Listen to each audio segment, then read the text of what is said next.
अस्सलाम वालेकुम।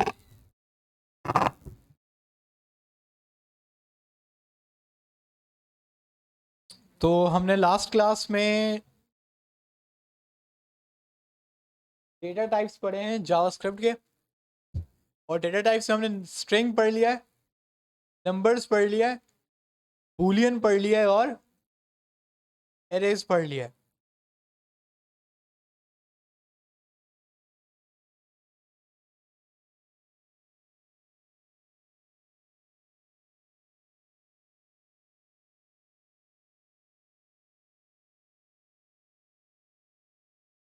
आप एक मिनट है, ज़रा बताएं स्ट्रिंग क्या होता है। स्ट्रिंग तो आई थिंक लास्ट से लास्ट क्लास में नहीं था। हाँ, आप पीछे वाले जाएं।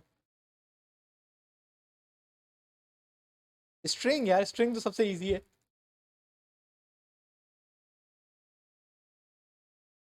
कोटेशन मार्क्स में जो भी वर्डिंग लिखेंगे तो वो क्या होगी, स्ट्रिंग कहलाएगी। तो मुझे पता है कि अगर स्ट्रिंग के बीच में 1 2 3 लिखा है तो वो नंबर समझ पाएगा, नहीं समझ पाएगा। अगर उसके शुरू में लिखा है तो नंबर समझ पाएगा, नहीं। आप उठो, मुझे बताओ कि एक स्ट्रिंग है 1 2 नंबर, सिंपल एक स्ट्रिंग लिखी हुई है, 1 2 आर नंबर्स या कुछ भी लिखा हुआ है। तो ये 1 2 जो है समझ पाएगा, यस और नो? यस। और अगर लिखा हुआ है दीज आर नंबर्स 1 2, वो नहीं समझेगा।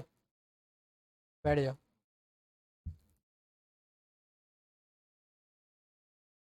आप उठो, नहीं आपसे पीछे वाले, आप आपके बराबर वाले जो हैं। मुझे नंबर सिस्टम्स के कुछ ऑपरेशंस बताएं। ऑपरेशंस ऑपरेशंस नंबर्स के ऑपरेशंस पढ़े थे, कितने थे? 5 थे। कौन से थे वो?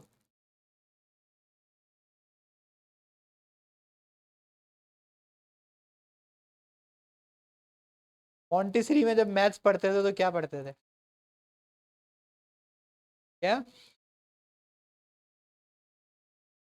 प्लस माइनस पढ़ते थे। प्लस माइनस के अलावा और क्या होता है? डिवाइड होता है और मल्टीप्लाई होता है और क्या? सब्ट्रैक्ट तो हो गया ना। तो 4 ही हो गए, पांचवा कौन सा था? आप आए थे लास्ट क्लास में? प्रैक्टिस करने वाली बात ही नहीं थी। आप खड़े हो। तो पता है पांचवा ऑपरेशन क्या था वो? क्या था? सही है, परसेंटेज का साइन है वो, लेकिन उसको कहते क्या है? वैसे नाम उसका मॉड्यूला है। मुझे ज़रा बताएं कि 3%2 अगर मैं जावास्क्रिप्ट में लिखूंगा तो मुझे उसका आउटपुट क्या मिलेगा? क्या? 1 आएगा, सही है। 2%2 0। 24%2 24%4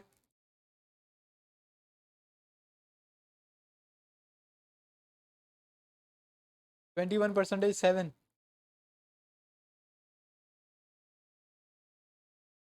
क्या आएगा? 21%7।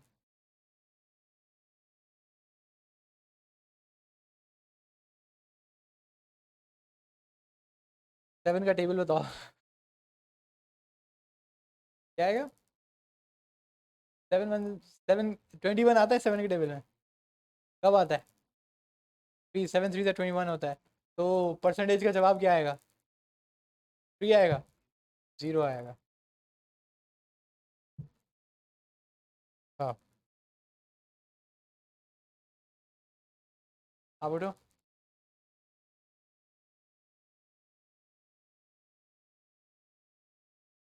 नहीं आया था आप वाइट शर्ट जी। मुझे ट्रू दी वैल्यूज के कोई एग्जांपल दें। 1 और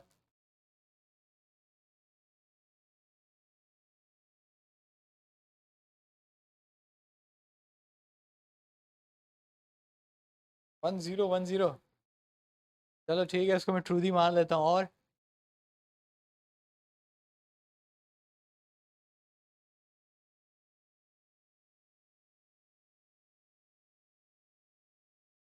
1 और 0 दोनों जो हैं ये ट्रूदी वैल्यूज हैं।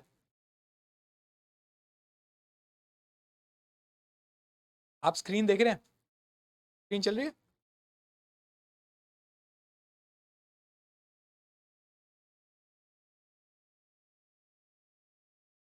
ट्रूदी वैल्यूज होती क्या है वैसे, चलें ये बता दें।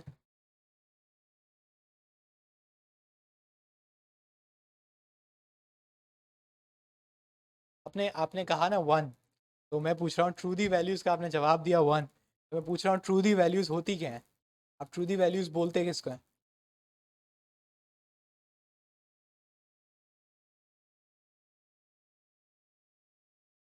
अच्छा चलें फॉल्सी वैल्यूज के एग्जांपल्स बता दें।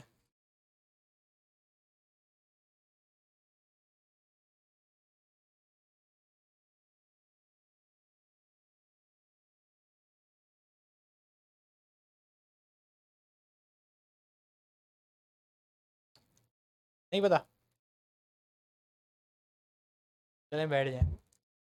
आई थिंक आप लोग, आप दो के नाम लिखे हुए थे ना? हाँ, मोहम्मद साद और मुश्तबा।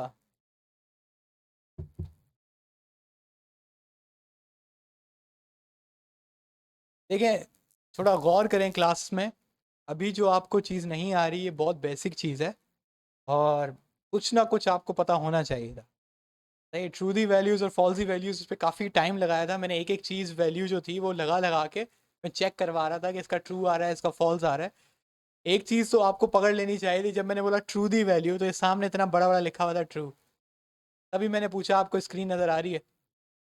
तो आपकी स्क्रीन पे इतना बड़ा लिखा हुआ है कि बूलियन का पहला वेरिएबल ही ट्रू है, या पहली वैल्यू ही ट्रू है। तो ट्रू दी वैल्यूज़ की 1 जो थी वो तो चलो सेकेंडरी है, जो प्राइमरी है वो खुद ट्रू है। तो वो आपकी स्क्रीन पे लिखी हुई थी, तो आपको कम से कम उसको बता देना चाहिए था। ठीक है, तो उसके बाद हमने बोला फॉल्सी वैल्यूज़। तो आप फॉल्सी वैल्यूज़ में मोहम्मद साद, अच्छा मुश्तबा आप, क्या होगा? नहीं नहीं, फॉल्सी वैल्यू, आप कंडीशन की बात कर रहे हैं। नहीं, ये अगेन कंडीशन है। मैं पूछ रहा हूँ कि फॉल्सी वैल्यू क्या होती है, कि मैं कोई कंडीशन ना दूं, बस वो वैल्यू पास करूं, तो जावास्क्रिप्ट समझ जाएगा कि मुझे इसका आंसर क्या देना है, फॉल्स। इसको हम कहते हैं फॉल्सी वैल्यू। ट्रू दी वैल्यू वो वैल्यू होती है कि मैं कोई कंडीशन ना दूं, पर वो सिर्फ एक वैल्यू दे दूं, तो जावास्क्रिप्ट समझ जाता है कि मुझे क्या इसका आंसर देना है, ट्रू। तो इसको फॉल्सी वैल्यू और ट्रू दी वैल्यू कहते हैं। तो फॉल्सी वैल्यू का मुझे कोई एग्जाम्पल दे दें।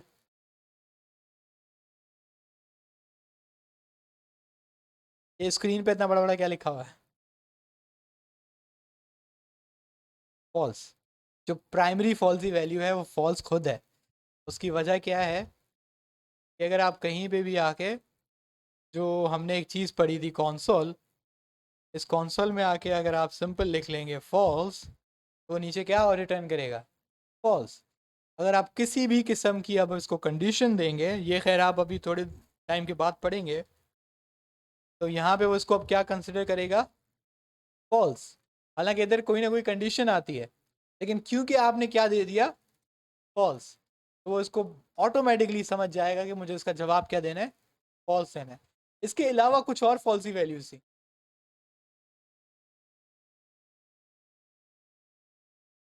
चलें बैठ जाएं आप।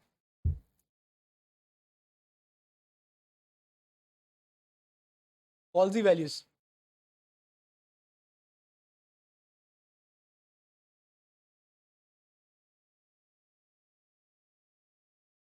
ये सबसे निराला जवाब था। पढ़ो तो जाओ। कोटेशन मार्क्स में ये ट्रू दी है फॉल्सी है? ये ट्रू दी है फॉल्सी है? क्यों? अच्छा, मैंने ये तरीका याद है कि हम इसको चेक कैसे करते थे। हम बूलियन का फंक्शन इस्तेमाल करते थे। अब बूलियन के फंक्शन में मैं जो चीज़ पास करूंगा मुझे बताएगा कि किस तरह की वैल्यू है। सही है। सबसे पहले उन्होंने कहा था 1, तो नीचे वो क्या कह रहा है, ट्रू। उनकी जवाब सही था। उसके बाद मैंने उनको कहा कि भाई ट्रू खुद भी एक ट्रू दी वैल्यू है, और जो सेकंड वाले थे उनसे मैंने कहा कि भाई फॉल्स खुद एक फॉल्स ही वैल्यू है। सही है। अब आपने कहा कि कोटेशन मार्क्स में, लेकिन वो नीचे क्या दे रहा है, ट्रू। उसकी वजह यह है कि वो इसको फॉल्स नहीं काउंट कर रहा, उसको क्या काउंट कर रहा है, स्ट्रिंग। और मैंने ये बोला था कि स्ट्रिंग के अंदर अगर आप स्पेस भी देंगे, मैंने इस बात पे गौर किया था कि स्पेस भी देंगे तो उसको वो क्या कंसिडर करता है, उसको ट्रू कंसिडर करता है। उसकी मैंने वजह बताई थी कि क्योंकि एम्प्टी स्ट्रिंग के अलावा आप कोई भी स्ट्रिंग पास करेंगे तो उसका जो एस की कोड है उसमें 1 लाजमी आ जाता है।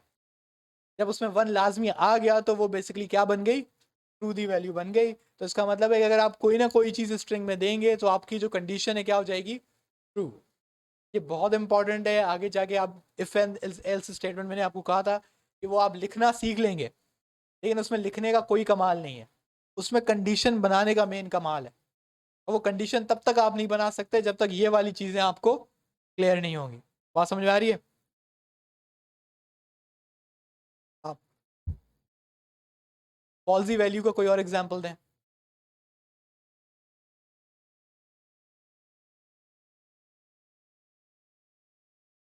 जीरो, ठीक है, जीरो तो था वैसे, ये बोला जा चुका है, ये वाकई है। और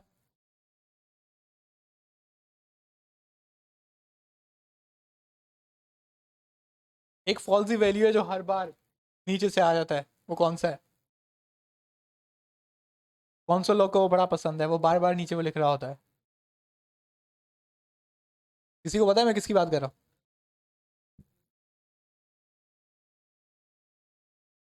एम्प्टी स्ट्रिंग वाला सीन है ये। किसी को पता है ये मैं किसकी बात कर रहा हूँ, कि किस फॉल्सी वैल्यू की बात कर रहा हूँ? इसकी अनडिफाइंड। अनडिफाइंड एक बहुत पॉपुलर फॉल्सी वैल्यू है। आपको जब भी इसको कौनसल लोग को कुछ आउटपुट करने के लिए नहीं मिलता तो वो क्या दे देता है, अनडिफाइंड। अनडिफाइंड एक और तरीके पे आता है, जब आप एक वेरिएबल डिक्लेयर करें तो उसका जवाब क्या आता है, अनडिफाइंड आता है। तो ये आपकी ट्रू दी और फॉल्सी वैल्यूज़ हैं, और ये आपकी नॉलेज का भी हाल है। सही है। इसको ज़रा गौर करें। इसके अलावा एक नल था, एक NaN था। तो ये सारे कौन सी थी, फॉल्सी वैल्यूज़। और इवन आप ट्रू दी वैल्यूज़ में बोल सकते थे कि 1 2 3 स्ट्रिंग, स्ट्रिंग के अंदर कुछ भी, ट्रू। ये सारे हमारे पास ट्रू वैल्यूज़ हैं।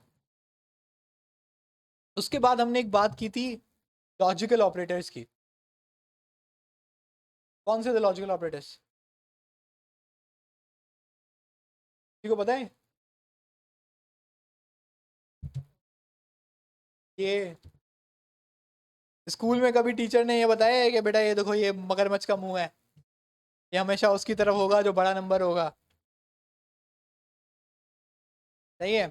टीचर बोलती थी कि बेटा ये देखो 5 बड़ा है या 2 बड़ा है। हम बोलते थे मिस 5 बड़ा है, तो बोलती थी बेटा ये मगरमच्छ का मुंह है, 5 की तरफ होगा। सही है। Greater than and less than. अब प्रोग्रामिंग लैंग्वेज में ये यूज़ कब होता है, आपकी कंडीशंस बनाने के लिए, जब आपको चेक करना होता है कि जो आपका पहला वेरिएबल है और उसके अंदर जो नंबर है और जो आपका दूसरा वेरिएबल है उसके नंबर जो है वो आपस में जब कनेक्ट होंगे तो वो क्या बनेंगे। सही है। ये अभी आपके पास आएगा, लेकिन अभी जस्ट मैं ओवरव्यू दे रहा हूँ। तो नीचे से देखें, नीचे क्या दे रहा है वो, ट्रू। अच्छा, एक इंटरेस्टिंग केस है, 5 ग्रेटर देन 5 क्या आएगा, ट्रू या फॉल्स? 5 ग्रेटर देन 5, कितने कह रहे हैं फॉल्स आएगा, और कितने कह रहे हैं ट्रू आएगा? तो बाकी क्या कह रहे हैं, 5.5 आएगा।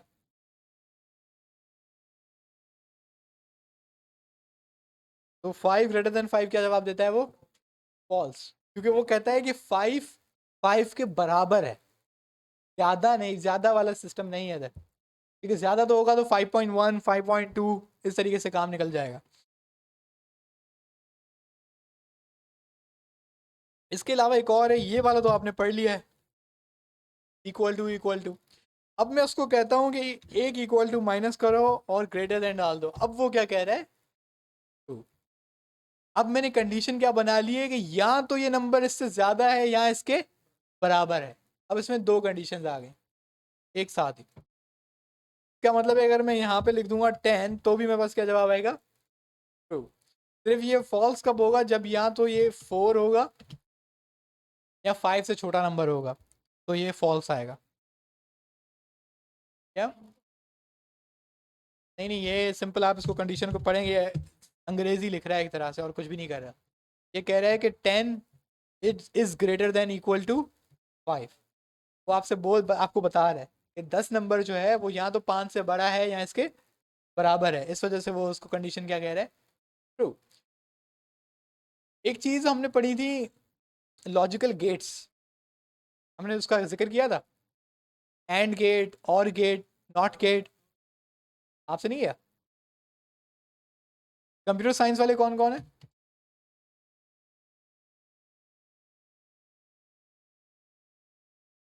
कौन सी यूनिवर्सिटी, कौन सी यूनिवर्सिटी? अच्छा वो कंप्यूटर साइंस, वो आपने उसमें सब्जेक्ट लिया हुआ है? अच्छा, आप में से कौन सा था, कौन सी यूनिवर्सिटी? इंडस, कौन से ईयर में है?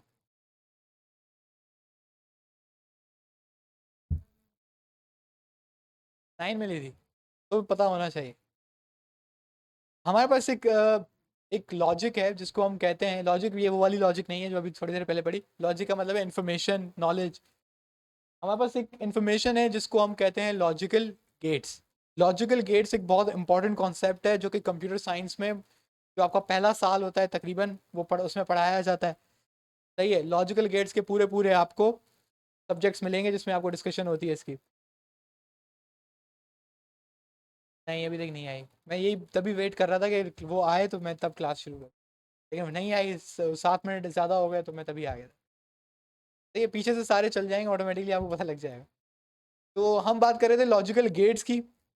अब ये लॉजिकल गेट क्या होते हैं, बेसिकली 3 मेन होते हैं, एंड गेट, और गेट, और नॉट गेट। तो ये बाकी कुछ और गेट्स होते हैं जो कंप्यूटर साइंस में पढ़ाए जाते हैं, जॉर गेट होता है, ये और भी कुछ और 6 टोटल है मुझे जितना याद आ रहा है। लेकिन बाकी जो है वो ड्राइव्ड है इन 3 में से, मतलब इन 3 में से बना बना के दूसरी बनाई गई है। मेन कौन कौन से, एंड गेट, और गेट, और not gate, NOT, not gate. सही है, ये गेट्स क्या करते हैं, ये गेट लॉजिक बनाते हैं आपके कंप्यूटर में। जरा आप सोचें कि कंप्यूटर क्या है, केबल्स हैं, तारे हैं जिसमें करंट जाता है। सही है, वो इंसानी दिमाग तो नहीं है ना कि कोई लॉजिक बनाएगा। आप उसको कहेंगे कि भाई ये चीज इससे ज्यादा है, ये चीज इससे कम है, कंप्यूटर बोलेगा ठीक है। सही है, ये अभी तो कंप्यूटर इतना एडवांस्ड हो गया है कि आप इस चीज को सोचते ही नहीं कि ये काम कैसे कर रहा है। लेकिन सोचे कि जिन्होंने ये बनाया, तब वो लोग कैसे इसको ये प्रॉब्लम सॉल्व कर रहे थे कि भाई ये चीज जो हम एक बच्चे को सिखाते हैं कि नंबर 10 बड़ा है नंबर 5 से, या 5 छोटा है 10 से, ये लॉजिक है। और लॉजिक सिर्फ इंटेलिजेंट बीइंग को समझ आती है, मतलब जिसके पास दिमाग है सिर्फ उसको समझ आती है। तो अब एक चीज जो है जो सिर्फ तारे हैं और बिजली है, अब उसको ये बात कैसे समझाई जाए, क्योंकि वो तो उसके पास अकल नहीं है। कभी कहीं कहीं पे हमें लिखा हुआ होता है कि कंप्यूटर्स आर स्मार्ट इलेक्ट्रॉनिक्स, या आपके स्मार्ट डिवाइसेस, जैसे आपके सेल फोन्स को कहा जाता है स्मार्ट डिवाइसेस, लेकिन टेक्निकली वो स्मार्ट नहीं होते। उनके स्मार्टनेस, इंटेलिजेंस, उनमें कोई नाम की कोई चीज़ नहीं है। तभी जो आपके पास AI है, आर्टिफिशियल इंटेलिजेंस, उसको आर्टिफिशियल कहा जाता है। और आर्टिफिशियल का क्या मतलब है, सिंथेटिक, नकली, नकली इंटेलिजेंस, आर्टिफिशियल इंटेलिजेंस। तो इस वजह से जो आपके कंप्यूटर्स हैं इनको बेसिकली कोई लॉजिक समझ में नहीं आती। कंप्यूटर साइंस इंजीनियर्स ने क्या किया हुआ है कि कुछ आपके सोल्यूशंस बनाए हुए हैं जो आपके जो केबल्स हैं उनके करंट बस मेजर करते हैं। उन करंट को मेजर करते हुए वो पता लगाते हैं कि भैया आप क्या चाहते हैं, बस। इसी तरीके से हमारे पास जो लॉजिक्स हैं उनमें से एक इंपॉर्टेंट लॉजिक है जो आपको लगता है आज तक के बहुत आसान है, लेकिन कंप्यूटर साइंस इंजीनियर्स के लिए ये एक चैलेंज था कि जैसे कि आपको कहा जाए कि अगर सुबह का टाइम है, सही है, और धूप निकली हुई है, तो ये करना है। बात समझ रहे हैं? दो चीजें हैं, एक तो सुबह का टाइम होना चाहिए और धूप निकली हुई होनी चाहिए। आपको दोनों चीजें पहले आपने देखनी है, उसके बाद आप एक काम कर सकते हैं। सही है। दूसरा, आपके पास कोई आके बंदा कहता है कि सुबह का टाइम है, जरूरी नहीं कि अभी धूप निकली कि नहीं निकली, तो आप ये काम कर सकते हो। अब आप बात समझ रहे हैं, दोनों में थोड़ा सा लॉजिक में डिफरेंस है। एक में आपको कंपलसरी कर रहा है कि दो चीजें देखनी है, एक में कह रहा है कि एक चीज ऑप्शनल है, एक चीज कंपलसरी है। तो ये लॉजिक है। इसको हम लोग कंप्यूटर साइंस में कहते हैं लॉजिकल गेट्स। लॉजिकल गेट्स में तीन गेट्स हैं, एंड गेट, और गेट और नॉट गेट।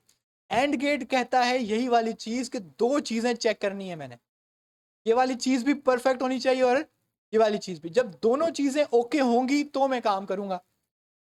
उसके बाद आता है और गेट। पहला कौन सा है? एंड।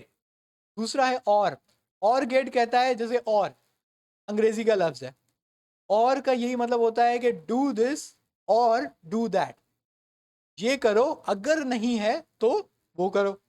तो और की कंडीशन, जैसा मैंने कहा कि सुबह का टाइम है, धूप निकली है या नहीं निकली है, तो ये काम कर लो। तो वो कंप्यूटर साइंस में उसको क्या कह रहे हैं? और। तीसरा है नॉट, वो है ऑपोजिट, वो बहुत सिंपल है। सही है, वो है उसका ऑपोजिट, कि अगर एक कंडीशन ट्रू है तो आपको क्या करना है? फॉल्स। कि धूप निकली है तो ये नहीं करो, धूप नहीं निकली है तो ये करो, मतलब ऑपोजिट जाना है एक चीज। उसको हम क्या कहते हैं? नॉट। NOT। ये आपकी तीन लॉजिकल गेट्स हैं जिसके थ्रू आप कंडीशंस बनाते हैं। बात समझ आ रही है? अब इनको देखते हैं ये हम लोग रिप्रेजेंट कैसे करते हैं। पहला है एंड। एंड को हम लिखते हैं जावास्क्रिप्ट में, इनको क्या कहते हैं? एंड कहते हैं या एम्परसेंड कहते हैं, इसके दो लफ्ज हैं। या तो आप इसको एम्परसेंड कहेंगे या एंड कहेंगे। ये हमेशा जावास्क्रिप्ट में दो बार लिखा जाता है, तो जावास्क्रिप्ट को समझ आ जाता है कि आपने क्या चीज़ इस्तेमाल करनी है, एंड गेट इस्तेमाल करना है। उसके बाद दूसरा कौन सा है? और में आप क्या इस्तेमाल करते हैं? Double pipe. इसको हम डबल पाइप कहते हैं, पाइप पाइप। ये पाइप जो है आपका बैक स्पेस के नीचे जो बटन होता है उससे बनता है। शिफ्ट दबा के, और जो बैक स्पेस के नीचे वाला बटन है उसको आप प्रेस करेंगे तो आपका पाइप बनाएगा। आपको ये दो दफ़ा बनाना है। जब आप दो दफ़ा बनाओगे तो आपका क्या, वो समझ जाएगा कि आपको क्या इस्तेमाल करना है, और गेट। तीसरा आपके पास जो गेट है वो है नॉट। और जो नॉट गेट है वो आपका रिप्रेजेंट होता है किससे? एक्सक्लेमेशन मार्क से। एक्सक्लेमेशन मार्क जहां होगा जावास्क्रिप्ट समझेगा कि मुझे क्या करना है, उसका ऑपोजिट करना है। इसको जरा अब हम इस्तेमाल करके देखते हैं। हम कह रहे हैं ट्रू एंड ट्रू, तो जवाब क्या है? ट्रू। यानी कि ये भी सही है और ये भी सही है, तो जवाब क्या आएगा? सही। एक सही है, दूसरा गलत है, तो उसने जवाब क्या दे दिया? फॉल्स। क्योंकि एंड गेट में हमने क्या बताया कि दोनों चीजें ट्रू होनी चाहिए, सही होनी चाहिए। वो उस कंडीशन को हम क्या कहते हैं? एंड गेट कहते हैं, या एंड लॉजिकल गेट कहते हैं। उसके अलावा आपके पास है ट्रू, पाइप पाइप, ट्रू। तो जवाब क्या आया? ये एंड गेट से बिल्कुल सेम सेम लगता है। लेकिन अब इस वाले को मैंने फॉल्स किया तो भी नीचे क्या जवाब आया? ट्रू। ये अब एंड गेट से थोड़ा मुख्तलिफ हो गया। अब ये कहता है कि दोनों में से कोई एक कंडीशन भी ट्रू हो तो आपका जवाब क्या देना है? ट्रू। इसी तरीके से अगर आप, जाहिर सी बात है, अगर आप दोनों फॉल्स होंगी तो जवाब लाजमी सी बात है क्या आएगा? फॉल्स, भले वो एंड हो या और। बात समझ आ रही है? अब मैं कहता हूं true is equals to true, तो जवाब क्या आएगा? कि ट्रू ट्रू के बराबर है। लेकिन अब यहां पे मैं इस इक्वल्स टू को हटा के क्या कर देता हूं? एक्सक्लेमेशन, मतलब कौन सा गेट है ये? नॉट गेट है। तो नीचे जवाब क्या आ रहा है? फॉल्स।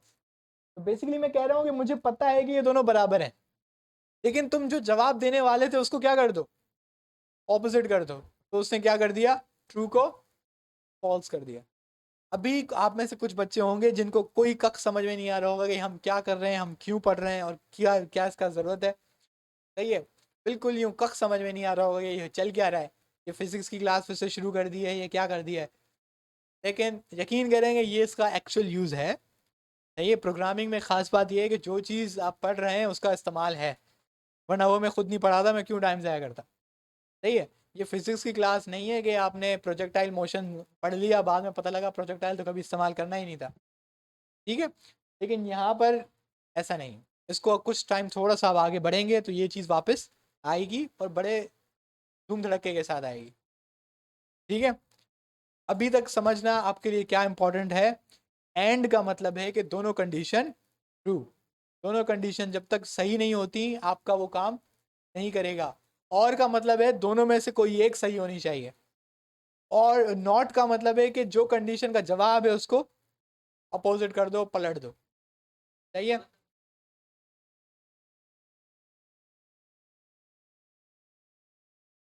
वो उसको ट्रू कर देगा।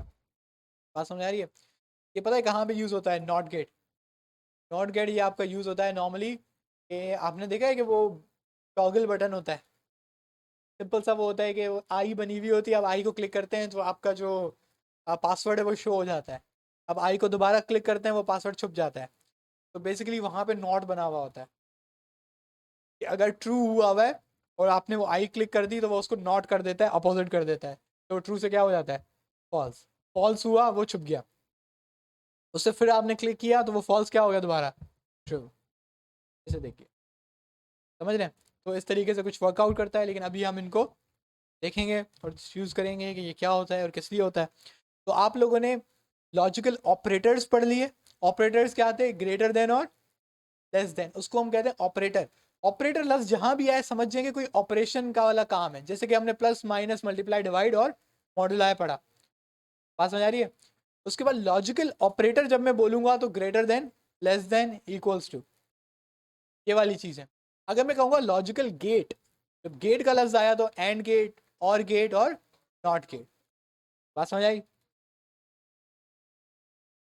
उसके बाद हम वापस आते हैं Boolean. Boolean, Boolean number system में बुलियन क्या था?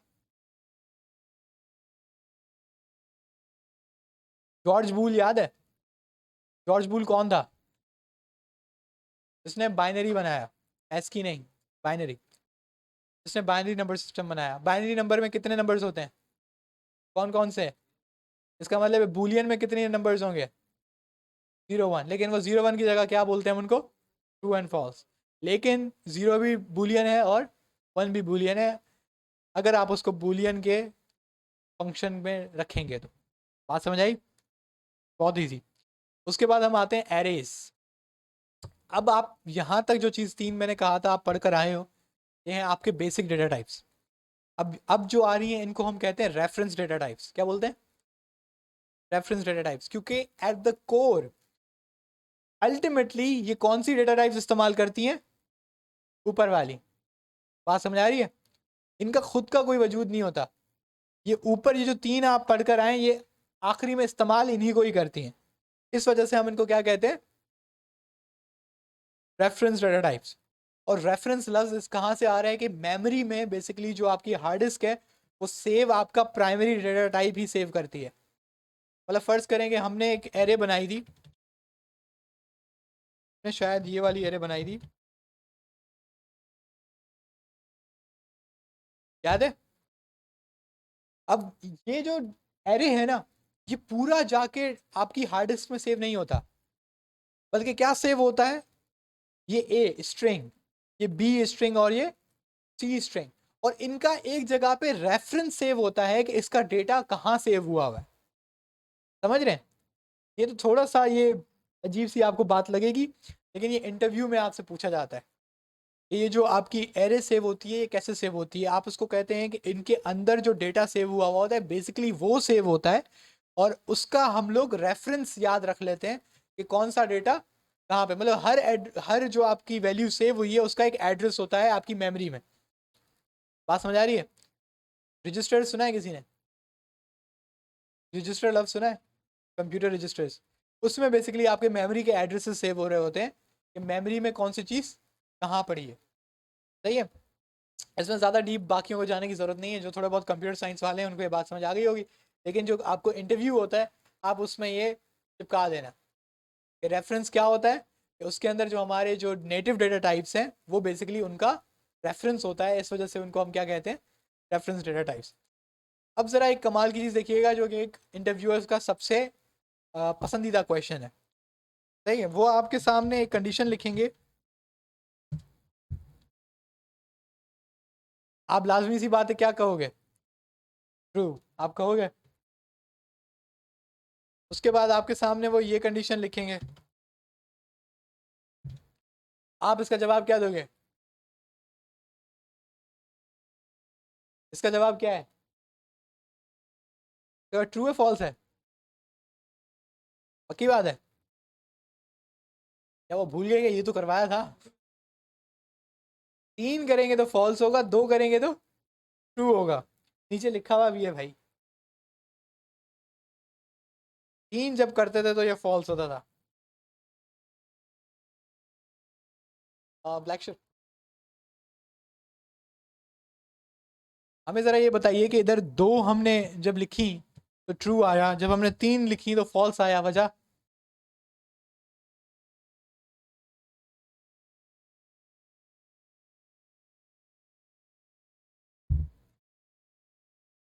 क्या, नहीं, यानी तो बहुत सिंपल सी चीज़ है, मैंने जवाब बता दिया, मैं सवाल पूछ रहा हूँ। चलो बैठ जाओ।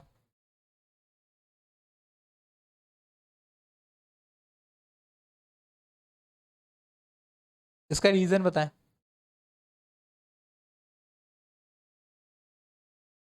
स्ट्रिंग क्या चीज़ मतलब, इसका और टेक्निकल टर्म क्या है।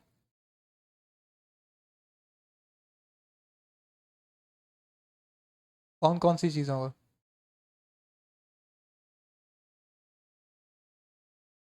स्ट्रिंग क्या चीज़ है।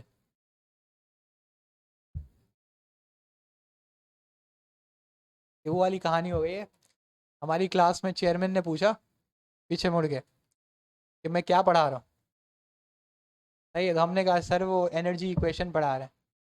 तो फिर एक बच्चे को उठा के बोला कि चैप्टर का नाम क्या है, तो बेचारा चुप हो गया। तो चेयरमैन की वाट लग गई, चेयरमैन ने बोला यार ये क्या बकवास है, मतलब तुम लोगों को चैप्टर का नाम नहीं पता। तो चैप्टर का नाम शुरू शुरू में आते ही हमने बोला था डेटा टाइप्स। आपका सवाल जवाब सही है, लेकिन इसको थोड़ा टेक्निकल करें। स्ट्रिंग की जगह मैं ये भी तो लिख सकता था, फिर आपका जवाब गलत हो जाता। अगर मैं ये हटा के लिख लेता ट्रू, अब आपका जवाब गलत हो जाता कि स्ट्रिंग भी देखेगा वो। तो इसका टेक्निकल जवाब क्या होगा कि वो क्या देखता है, डेटा टाइप्स। अगर 3 इक्वल टू हो, अगर 2 इक्वल टू हैं तो वो डेटा टाइप नहीं देखता। बैठ जाओ। सही है, तो चैप्टर का नाम डेटा टाइप्स है और टॉपिक जो चल रहा है वो ऑपरेटर चल रहा है। सही है, थोड़ा सा देखें जावा स्क्रिप्ट थोड़ा दिमाग घुमाती है। सही है, मैं फिर भी बिल्कुल बच्चों की तरह लेके जा रहा हूँ, बिल्कुल बच्चों की तरह। जो थोड़ा बहुत जानते हैं जावा स्क्रिप्ट को वो ये बात समझ रहे होंगे कि भाई कहीं भी किसी ट्यूटोरियल में ऐसे नहीं बताया था। सही है, क्योंकि ये बिल्कुल मैं ऐसे करके जा रहा हूँ यार, थोड़ा बहुत आपको समझ आ जाए, क्योंकि मैंने बैच 1 और बैच 2 में हाल देखा था। सही है, मैं ऐसे लेके भाग रहा था कि जैसे मुझे, मैं कह रहा था ये मैथ्स तो उनको आती होगी, फिजिक्स तो उनको आती होगी, स्टैट्स तो आता होगा, मैं भागते हुए जा रहा था। लेकिन अब बाद में पता लगा कि वो हर हफ्ते के साथ साथ ना पीछे से 2 सीटें ख़त्म, फिर 2 सीटें ख़त्म। तो ये जो आगे वाले बच्चे थे वो करीब करीब आते आते थे। तो समझ ही आया कि मैथ्स थोड़ी वीक है, थोड़े जो बेसिक आपके वो हैं कॉन्सेप्ट थोड़े वीक है, मैं समझ रहा हूँ। लेकिन उसकी वजह से मैं बिल्कुल ही, अब लॉजिकल गेट इस कोर्स का पार्ट नहीं है। नहीं है वो ना, मुझे बताना है। लेकिन मैं बोल रहा हूँ कि भाई प्रोग्रामर बनो तो थोड़ा बहुत एजुकेटेड प्रोग्रामर बनो, नहीं टाइप राइटर ना बनो। नहीं, क्योंकि प्रोग्राम वो आप CSS में बन सकते हो, कोई मसला नहीं है, बहुत अच्छे टाइप राइटर बन जाओगे। नहीं उनको इवन जो फ्रंट एंड जो कंपनियां होती हैं उनको पसंद ही टाइप राइटर होता है, जो 35,000 रुपये चुपचाप ले और बस टाइप राइटर की तरह चलता रहे, क्योंकि वो काम कर लेता है। उसको बस तस्वीर दिखा देते हैं, ये छाप दो, वो छाप देता है, उसका काम वहाँ चल जाता है। लेकिन जो बैकएंड लिख रहा है, जो लॉजिक लिख रहा है, जब तक उसका अपना दिमाग नहीं चलेगा ना, तो वो कंपनी के किसी फ़ायदे का नहीं है। और मैं आपको फ़र्क बता रहा हूँ कि एक फ्रंट एंड डेवलपर 8 घंटे लगाएगा दिन के, सही है, और एक बैकएंड डेवलपर 1.5 घंटा लगाएगा, लेकिन बैकएंड डेवलपर की सैलरी ज़्यादा होगी। उसकी वजह क्या है कि वो जो 1.5 घंटे में काम कर रहा है लेकिन वो दिमाग से सोच रहा है कि ये मैंने लॉजिक कैसे बनानी है। हो सकता है वो आधे घंटे में बना ले, बाकी पूरा 7 घंटे वो गेम खेलता रहे, लेकिन उसके पास आके कोई पूछेगा नहीं कि तुम गेम क्यों खेल रहे हो, क्योंकि उसने अपनी लॉजिक जो बनानी थी वो बना ली। मुझे तभी बैकएंड थोड़ा ज़्यादा पसंद है। आप थोड़ी सी एक दफ़ा मेहनत करके एक चीज़ सीख लो, लॉजिक बिल्डिंग अपनी बेटर कर लो, उसके बाद आप बैठे रहो। आप सीरियसली किसी भी कंपनी में जाओ, आपको बैकएंड डेवलपर घूमता हुआ दिखेगा, गाने सुन रहा होगा, गेमें खेल रहा होगा, और बेचारा फ्रंट एंड डेवलपर जो होगा ना, उसके पसीने बह रहे होंगे और वो बेचारा टक टक टक टक लगा हुआ होगा। और बैकएंड डेवलपर की सैलरी ज़्यादा होती है। आप खुद वर्ल्ड वाइड देख लीजिएगा कि यूएस में $60,000 सैलरी है फ्रंट एंड डेवलपर की per annum. $60,000 per annum starting salary है फ्रंट एंड डेवलपर की। और जो बैक एंड डेवलपर है उसकी 80 से स्टार्ट होती है। सही है। जो बैक एंड का काम जानता है, जो थोड़ा बहुत एक कॉरपोरेट टेक्नोलॉजीज जानता है, जैसे एपीआईज हो गई, सही है, डेटाबेस मैनेजमेंट सिस्टम्स हो गए, उनको थोड़ा जानता है, वो 100K से स्टार्ट करता है।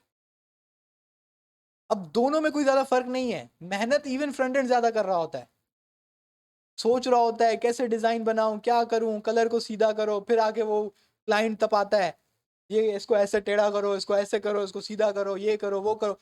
बैकएंड वाले का मसला है कि आप उसको कुछ कह ही नहीं सकते। आप उसको कहोगे भाई मुझे ईमेल भिजवानी है सुबह 8 बजे, वो बोलेगा हो जाएगा। उसके बाद पहले ही कोड सारा तकरीबन लिखा हुआ होता है पुराना, क्योंकि जो एक्सपीरियंस्ड होता है उसके बाद पुराना कोड होता है, वो निकालता है अपना पुराना कोड, सारा छापता है, 15 मिनट उसको लगते हैं, रेडी करके बैठ जाता है। अब आप उसको क्या बोलोगे कि ईमेल अमेरिका से घूम के आए? कुछ बोल ही नहीं सकते। आपने बोला ईमेल चाहिए, उसने दे दी, अब आप उसको क्या बोलोगे? अब सैलरी तो पूरी लेगा वो, लेकिन आप फ्रंट एंड वाले का दिमाग खा जाओगे, नहीं ये बटन जो है ना यार मज़ा नहीं आ रहा, इसको थोड़ा ना राउंड करो। 10-15 रिविजन कराने के बाद यार वो जो पहला वाला था ना वही अच्छा था। अब वो फ्रंट एंड वाला बेचारा जो होता है ना, फिर वो पेनाडोल खा रहा होता है, क्योंकि उसको क्लाइंट इतना तपाता है, उसको और कोई उसकी ज़िंदगी में मसला नहीं होता, उसको बस क्लाइंट बहुत तपाता है, ये करो ऐसे करो ऐसे। बैकएंड वाले से वो सवाल ही नहीं करते, क्योंकि बैकएंड वाले को उल्टा वो सर बोलते हैं, क्योंकि उनको पता होता है कि भाई ये लॉजिक्स, वो बोलते हैं पता नहीं क्या कर रहा है, हैकिंग कर रहा है, क्योंकि लॉजिक लोग उसको आप रिस्पेक्ट करते हैं। मैथमेटिक्स का जो टीचर होता है वो थोड़ा ज़्यादा रिस्पेक्टेड होता है स्कूल में एज कम्पेयर टू लिंग्विस्टिक्स, जैसे इंग्लिश हो गया, उर्दू हो गया। क्यों? क्योंकि सबको लगता है यार मैथ्स वाह। हालांकि मैथ्स पढ़ाना मेरे नज़र में ज़्यादा आसान है एज कम्पेयर टू इंग्लिश, बच्चों को समझ में ही नहीं आती, जो पढ़ाना है पढ़ा दो। ठीक है, तो लॉजिक्स थोड़ी सी मुश्किल है, लेकिन इसको थोड़ा पहले तो अगर आपको ये आपके ऊपर है। अब आपको पता लग रहा है यार ये चीज़ मुझे नहीं समझ में आ रही, तो कल भी मैंने ये किया था last time, even last week, कि मैं यहाँ पे बिल्कुल वीडियो अपलोड करके गया था। तो आपको एक दफ़ा उसको देख कर आप ये कंसोल खोल के एक दफ़ा उसको ट्राई कर लें कि true it is equals to 1 मैंने लिखा था तो वो 1 ही है, वो ट्रू आया था। क्यों आया था? क्योंकि दोनों ट्रू दी वैल्यूज़ हैं। फॉल्सी वैल्यूज़ क्या हैं? थोड़ी सी लॉजिक्स को थोड़ा समझें, स्ट्रिंग क्या है। इवन मैंने ये वाला काम भी करवाया था, वो तो अभी मैंने आपसे क्वेश्चन में पूछा ही नहीं। ये वाला काम हमने किया था,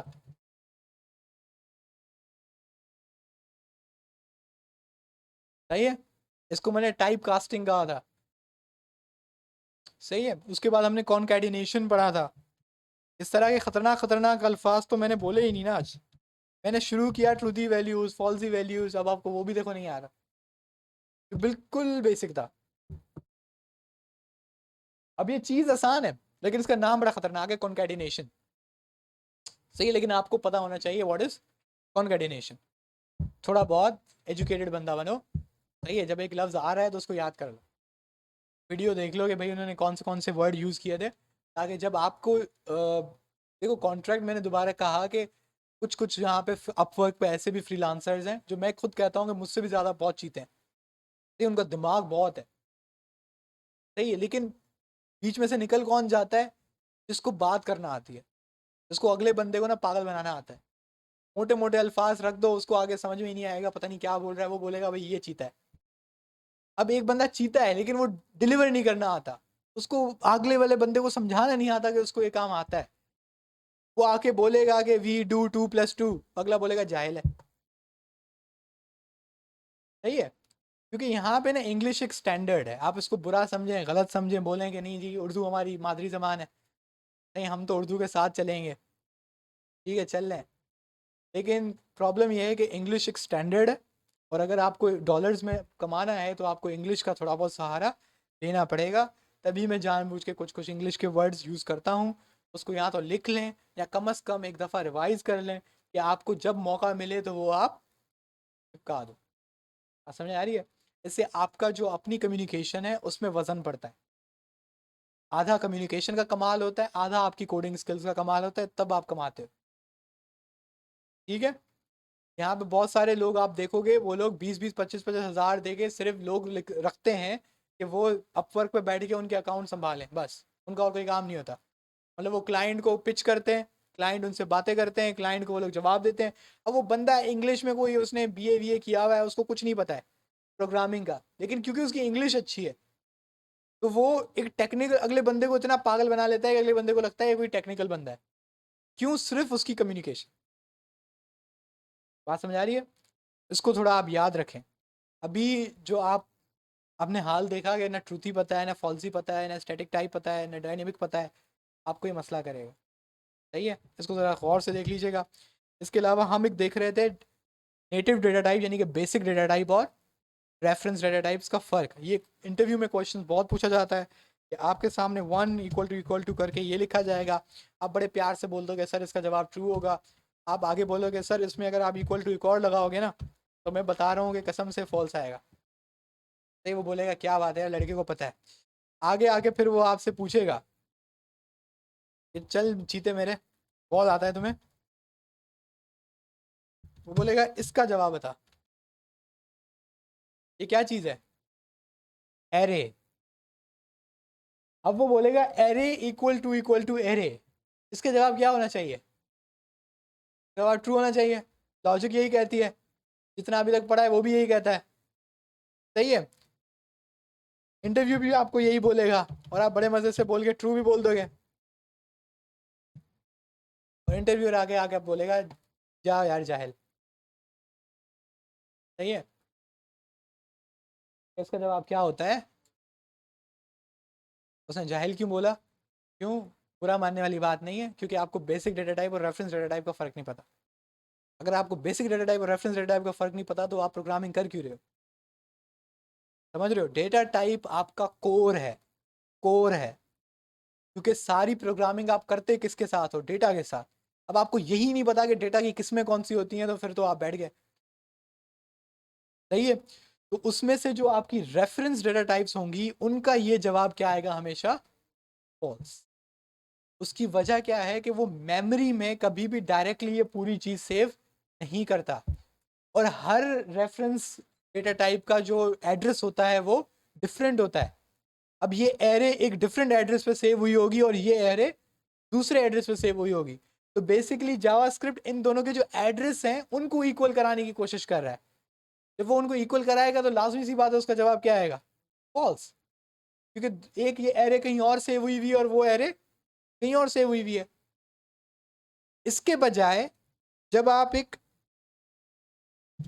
नेटिव डेटा टाइप यानी कि बेसिक डेटा टाइप को इक्वल कराते हो तो अब वो मेमोरी की तरफ नहीं जाता, वो देखता है कि इसकी वैल्यू क्या है। बात समझ आ रही है? अब इतना भी तो आप समझ गए होगे कि अगर चलो ठीक है, अगर ये एरे के साथ ये हो रहा है, ये क्या चीज़ है?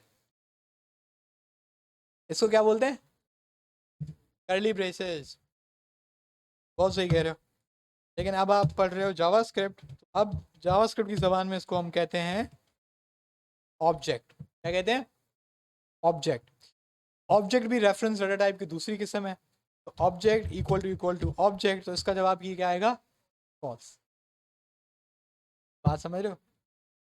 तो ये एक यूनिलीवर पाकिस्तान, सुना होगा नाम, यूनिलीवर का नाम सुना है?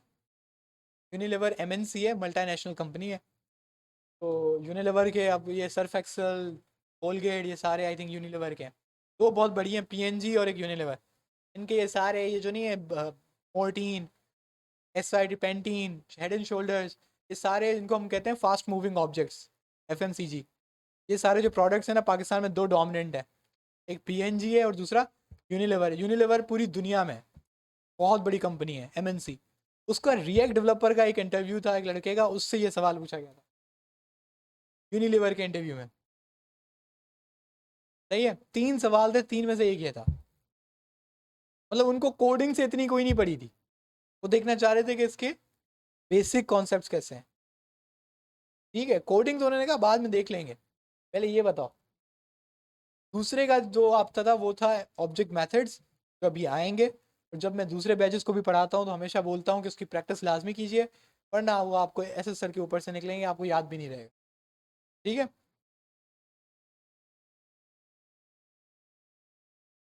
यार, 2 पे अगर वो फॉल्स आया है, 3 पे तो लाजमी सी बात है फॉल्स आया है। ठीक है, लेकिन सवाल वैलिड था, हो सकता है वो लोग तंग करने के लिए आपसे पूछ लें। अब हम आते हैं एरेज पे।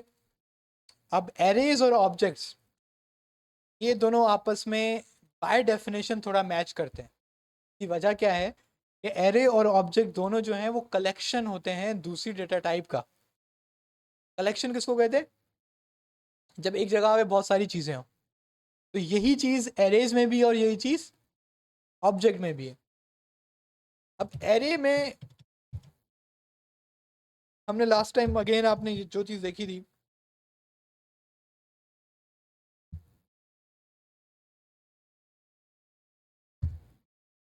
ये आपकी क्या हो गई? एरे। अब एरे में क्या रखा हुआ है आपने? स्ट्रिंग वैल्यूज, लेकिन कितनी? 3 अलग अलग। बात समझ आ रही है? 3 अलग अलग। तो ये बेसिकली जो आपकी एरे है वो क्या है, एक तरह की कलेक्शन है। ठीक है, लेकिन अब ये कलेक्शन क्यों है?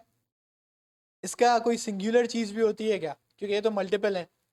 तो हम पहले देखते हैं क्या इनकी कोई सिंगुलर चीज है, क्योंकि इनका क्या फायदा है, इनका कोई और तरीका नहीं था, या इनकी क्या जरूरत पड़ी।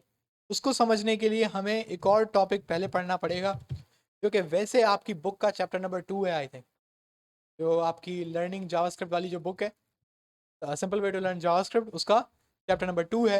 लेकिन मेरी क्लास में अब आके आप पढ़ेंगे इस चीज़ को, क्योंकि मेरी नज़र में जब तक आपको डेटा टाइप्स का अंदाज़ा नहीं है तो ये वाला टॉपिक पढ़ने का आपका कोई फ़ायदा नहीं है। तो हमने इसको थोड़ा सा कट डाउन किया। अब आपके पास जो टॉपिक है, वो टॉपिक है, उसका नाम क्या है? वेरिएबल्स। अब किसी भी प्रोग्रामिंग लैंग्वेज का, अगेन अभी तक जो आप चीज़ें पढ़ रहे हैं वो बेसिकली बेसिक प्रोग्रामिंग लैंग्वेज है, और वो सिर्फ जावास्क्रिप्ट के लिए नहीं है, वो हर किस्म की प्रोग्रामिंग लैंग्वेज के लिए है। बस उसका लिखने का तरीका थोड़ा डिफरेंट होता है, कॉन्सेप्ट सेम। ठीक है, अब हम आते हैं वेरिएबल्स पे।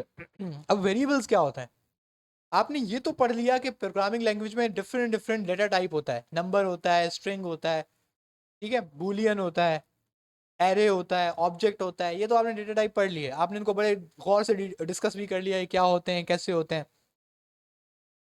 लेकिन इंपॉर्टेंट ये है कि इनको सेव कहाँ करें। बात समझ आ रही है? मसला है कि इनको सेव कहाँ करें। अब मेरे कहने का ये मतलब है,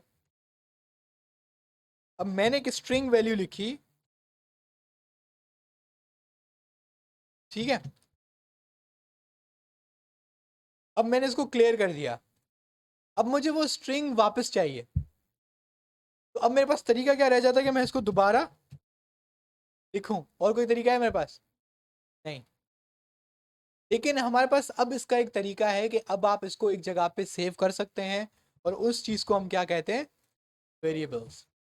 वेरिएबल्स बड़ा आसान है जावास्क्रिप्ट में। अगर आप कहते हैं माय वेरिएबल, सही है, आपने एक लफ्ज लिखा लेकिन इसके ऊपर कोटेशन नहीं है, ये बात देख रहे हैं आप? आपने लिखा इक्वल्स टू, और इक्वल्स टू एक है, दो नहीं है। दो पे कंडीशन होती है, एक है, सही है, इक्वल्स टू सुफा, आपने किया एंटर। ठीक है, तो यहाँ पे आपका बेसिकली बता रहा है कि आपने क्या सेव किया? सुफा। और किस में सेव किया? My variable. मुझे कैसे पता लगा कि ये स्ट्रिंग है और ये वेरिएबल है? क्योंकि इसके ऊपर कोटेशन है और इसके ऊपर कोटेशन नहीं है। जावास्क्रिप्ट हर उस चीज को वेरिएबल समझती है जिसके ऊपर कोटेशन ना हो और वो कोई लफ्ज हो। दो चीजें। अब अगर आप इसको मिटा देते हैं और अब आप लिखते हैं क्या? माय वेरिएबल, तो आपको जावास्क्रिप्ट क्या रिटर्न करेगा? तोहफा, जो कि इसमें सेव हो चुका है। अब ज़रूरी नहीं कि आप बड़ा बड़ा लफ्ज़ लिखें, आप एक कैरेक्टर भी लिख सकते हैं, जैसे कि a it is equals to this is a string. अब मैंने ये पूरा सेंटेंस किस में सेव करा दिया है, ए में, तो इसका मतलब मैं जब भी ए लिखूंगा तो जावास्क्रिप्ट मुझे क्या रिटर्न करेगा, स्ट्रिंग। बात समझ आ रही है, ये हमारा वेरिएबल है।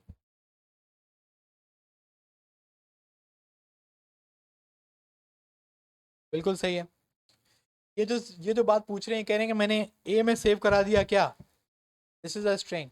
अब ये कह रहे हैं कि मुझे हटा के इसमें सेव कराना है, this is not a string. मर्जी है, नई चीज़ सेव करानी है। अब इसको दोबारा नई चीज़ कैसे सेव कराएंगे, ये अभी मैंने जो लफ्ज़ उर्दू में ये बोले, इनको अंग्रेजी में बोलते हैं री असाइनमेंट ऑफ वेरिएबल। क्या बोलते हैं, री असाइनमेंट ऑफ वेरिएबल, कि आप वेरिएबल का डेटा चेंज कर रहे हैं।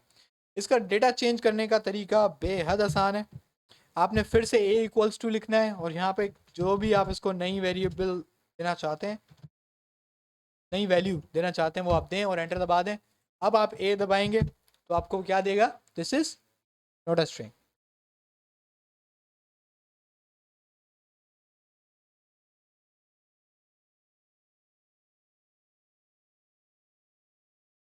हाँ, ए लिखो तो यही बताए यार, इसको दोबारा से रीअसाइन कर दो। अच्छा, तो तुम्हारा सवाल तो बहुत अच्छा है। वैसे एक तरीका है कि जो मैं यूज़ करता हूँ, ये मेरा तरीका ये है। यहाँ तो दूसरा तरीका तुम ये कर सकते हो कि इसमें ए अनडिफाइंड, तो अब आपके पास हो गया। लेकिन ये वाला तरीका जो है ना, ये हर प्रोग्रामिंग लैंग्वेज में वर्कआउट करता है, क्योंकि अनडिफाइंड पाइथन में नहीं है। इस वजह से मेरा जो प्रैक्टिस है, मैं ये करता हूँ। सही है, ये मैं बेसिकली, आप कह रहे हो एम्प्यूटेट कर रहे हो, आप डिस्ट्रॉय कर रहे हो वेरिएबल को, बेसिकली आप ये पूछना चाह रहे थे ना। तो ये मैं डिस्ट्रॉय ऐसे करता हूँ, उसको डिलीट कर दो। सही है। मुझे याद नहीं पड़ रहा कि ये पाइथन में एक और तरीका होता है, उसमें डेल ए होता है। आई थिंक जावास्क्रिप्ट में नहीं हो, पाइथन में होता है डेल ए। डेल ए का मतलब होता है इसको, इसकी जो वैल्यू है उसको डिलीट कर दो, डिलीट कर देता है, सिंपल। लेकिन मैं नॉर्मली ये यूज़ करता हूँ, ये वाली एट is equals to empty string, तो उसकी वैल्यू अनडिफाइंड कर देता है। क्योंकि एम्प्टी है तो इसकी बाय डिफॉल्ट क्या बन जाएगा, ये फॉल्सी वैल्यू। जब ये फॉल्सी है तो उसका मतलब इसके अंदर कुछ भी नहीं है, तो बाय लॉजिक ये ख़त्म हो चुका है। ठीक है, ये आप एक तरीका इस्तेमाल कर सकते हैं। वैसे तो ये ए है। अब आप कुछ भी इस पर लिख सकते हैं, लेकिन वेरिएबल के कुछ रूल्स हैं। ये कुछ रूल्स को डिफाइन, डेफिनेशन के रूल्स हैं, बुक में आपको बहुत डिटेल में बताए गए हैं। लेकिन अगर आपको जल्दी जल्दी बता दें तो बहुत सिंपल सा है कि भाई एक कोई लफ्ज़ होना चाहिए, और दूसरा आप ये नहीं कर सकते कि ए डैश बी इक्वल्स टू 1 2 3, आप स्पेस नहीं दे सकते। सही है। तो अगर आप वेरिएबल बता रहे हैं तो उसके बीच में स्पेस नहीं देना चाहिए। उसके अलावा आप पहले नंबर नहीं लिख सकते। बात समझ आ रही है, आप पहले नंबर नहीं लिख सकते, फिर क्या लिख सकते हैं, आप बाद में नंबर लिख सकते हैं। ठीक है, आपने A1 किया तो उसने A1 में क्या सेव कर दिया, ASD। इसको हम कहते हैं वैलिड वेरिएबल नेम और इनवैलिड वेरिएबल नेम। मतलब वो वेरिएबल नेम जो आप रख सकते हैं, और इनवैलिड मतलब कि जो आप नहीं रख सकते। तो पहले नंबर नहीं आना चाहिए, वेरिएबल के बीच में स्पेस नहीं आना चाहिए, कॉमा होता है A, B, कॉमा रिसीव करेगा वो। रिसीव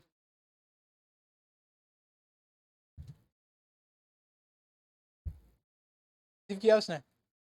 ये हैं स्पेशल कैरेक्टर्स। लेकिन सबसे ज़्यादा स्पेशल कैरेक्टर जो यूज़ होने वाला होता है, और जो मैं आपको रिकमेंड करूँगा, वो होता है अंडरस्कोर।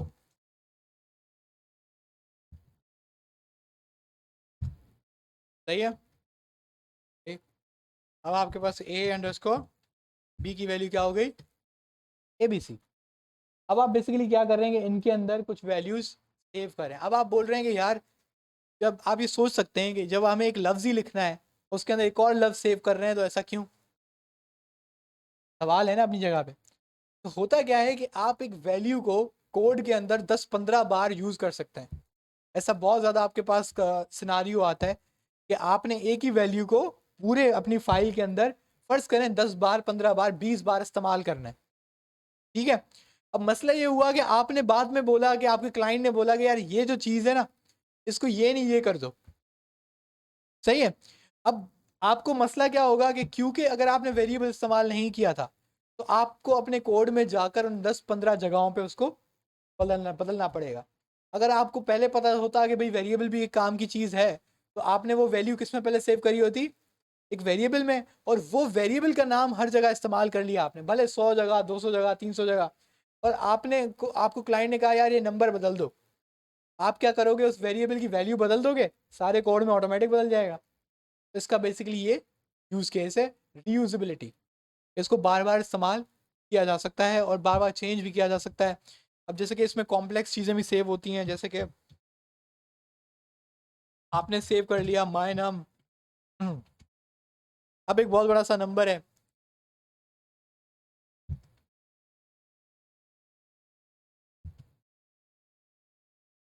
सही है। अब आपने इसको माय नम के अंदर सेव कर लिया। अब जाहिर सी बात है, माय नम हो सकता है आपके पास 5 हो, 6 हो, कोई बड़े बड़े हो, एक इसमें 200 कैरेक्टर्स हो, किसी में 300 कैरेक्टर्स हो, आप सारे याद थोड़ी रखोगे। तो आप नॉर्मली जाके किसी ना किसी वेरिएबल के अंदर सेव कर दोगे और सारे कोड में आपको जहां इस्तेमाल करना है आप उसको इस्तेमाल कर सकते हो। अब वेरिएबल का नाम लिखने का भी एक तरीका है। अब आप अंड शंड नहीं लिख सकते, पता लगा आपने A1, A2, B2, B3, B4, BC, सही है, CD, AD, BD सब इस्तेमाल कर लिया। अब आपका कोड ऐसा लग रहा है, कोई देख रहा है, किसी को कोई समझ में ही नहीं आ रहा है कि कौन सी चीज़ कहाँ पर है। ऐसा नहीं होता। तो नाम लिखने का एक कन्वेंशन है।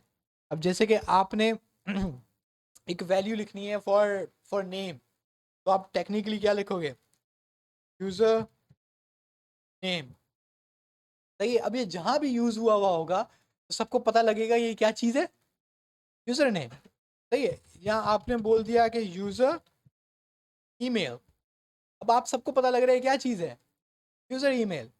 उसके बाद आपने लिखा यूजर टोकन, अब सबको पता लग रहा है ये क्या चीज है, यूजर टोकन। कोड लिखने के दो तरीके हैं, एक तो आप ऐसा कोड करो जो चल जाए, दूसरा ऐसा कोड करो जो चले भी और साथ में एफिशिएंट भी हो। तो ये रीडेबल कोड जिसे कहा जाता है, या दूसरी जबान में क्लीन कोड कहा जाता है। क्लीन कोड के कुछ रूल्स हैं, जो बेसिकली तो आप प्रिटिफायर जब लगा देते हो ना, प्रिटिफायर जो एक एक्सटेंशन है, तो ज़्यादातर चीज़ें आपके लिए हैंडल कर लेता है कि वो कोड को थोड़ा सीधा सीधा करके बना देता है। आपने क्लीन कोड की ज़्यादातर चीज़ें वो फॉलो कर ली, लेकिन वो वेरिएबल के नाम तो नहीं बदल सकता ना, इतना तो हलवा नहीं हो रहा। तो वो वेरिएबल के नाम क्लीन कोड के हिसाब से आपको रखने होते हैं, कि मतलब नाम ऐसा होना चाहिए कि जिसको पढ़ के अगले बंदे को समझ आए कि इसके अंदर क्या सेव हुआ है। बात समझ आ रही है? क्योंकि कोड में ज़रा आप सोचें कि इतने बड़े कोड में आपके पास कुछ ना कुछ सेव हुआ हुआ है। हम इसकी छोटी सी एग्जांपल देख लेते हैं, जो आपके पहले आने वाले लोग हैं, उन्होंने वो लोग बैठे हुए हैं रिएक्ट पे।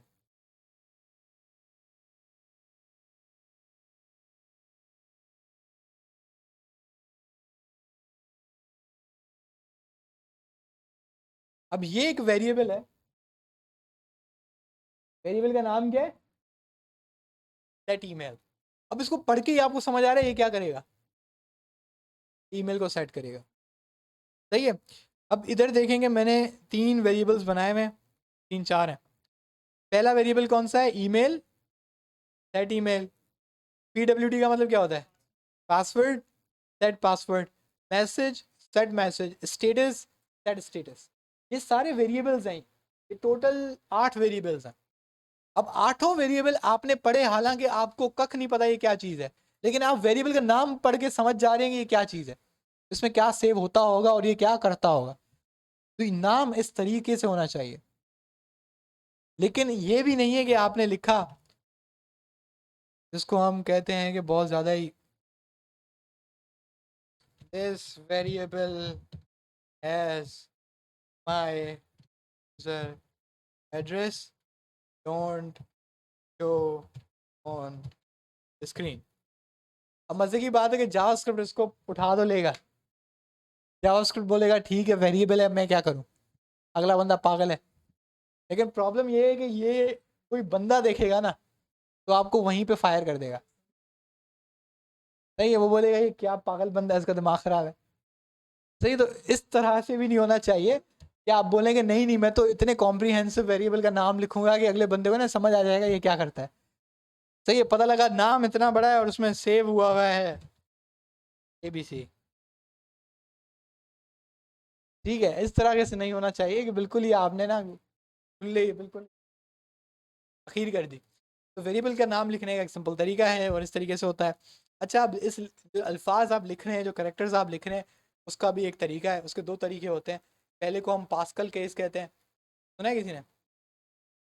दूसरे को हम कैमल केस कहते हैं। पास्कल केस और कैमल केस कहते हैं, दो चीज़ें हैं ये। पास्कल केस क्या होता है कि जैसे हमने लिखा दैट ईमेल, ये कौन सा केस है? Pascal case. पास्कल केस में हमेशा जो पहला लेटर होता है लफ्ज़ का वो हमेशा बड़ा होता है, सही है। उसके बाद जो दूसरा वर्ड शुरू होगा, क्योंकि सेट पहला वर्ड था, उसका दूसरा वर्ड कौन सा है? ईमेल। जो भी नया वर्ड यूज शुरू होगा उसका पहला लेटर कैपिटल होगा। जैसे सेट ईमेल यूजर, सही है। तब यू भी यूजर का लार्ज होगा। ये इस केस को हम क्या कहते हैं? पैस्कल केस कहते हैं और ये इसका रूल होता है, सही है। कुछ आपको वेबसाइट्स में और कुछ जगहों पे आपको ये कन्वेंशन यूज होती हुई ज़्यादा दिखती है। जो हमारे एशियंस हैं, जो साउथ एशियंस और एशियंस जो हम लोग हैं, इंडियन, बांग्लादेशी, पाकिस्तानी, उनका जो सबसे पसंदीदा है और उन्होंने सिलिकॉन वैली के सारे स्टार्टअप्स में भी यही इस्तेमाल किया हुआ है, तो वो कौन सा केस है? Camel case. अब कैमल केस को क्यों हम लोग इसको कैमल केस क्यों कहते हैं? कि पहला और आखिरी लेटर इसका दोनों क्या होते हैं? स्मॉल होते हैं, और जो बीच में न्यू वर्ड शुरू होता है उसका हम कैपिटल होता है, बिल्कुल इस तरीके से जैसे कैमल होता है यूं करके ऊपर आता, तो तभी कैमल केस का आया। सही है, तो इनका एक्चुअल नाम है, ये अनशर्ट नहीं लिखा हुआ, का पूरा एक तरीका है कैमल केस। अगर आप इसको एक्चुअल इस पे जाएंगे, ये वो है। अब ये जो प्रिवेंट डिफॉल्ट है ना, ये जावास्क्रिप्ट का अपना एक बाय डिफॉल्ट फंक्शन है, ये उसका वेरिएबल है। यानी कि जावास्क्रिप्ट जिसने बनाई है ना, ये वेरिएबल उसने बनाया है। और देखें उसने कौन सी कन्वेंशन इस्तेमाल की है? Camel case.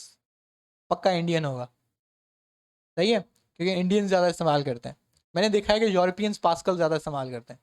वैसे मेरी खुद का एक्सपीरियंस है, वैसे हर किसी की अपनी पर्सनल चॉइस है, वो कुछ भी यूज़ कर सकता है। लेकिन मुझे जो ज़्यादा चीज़ पसंद है, एक मैं क्या करता हूँ पाइथन में नॉर्मली जो डेटा साइंस, एआई वगैरह का जो आपका कोड होगा ना, आर्टिफिशियल इंटेलिजेंस का, डेटा साइंस का, डेटा स्क्रैपिंग का, इस तरीके से जो ऑटोमेशन का, इस तरह का जो कोड होता है, आपको उसमें जो वेरिएबल्स दिखते हैं वो नॉर्मली कुछ इस तरीके से दिखते हैं।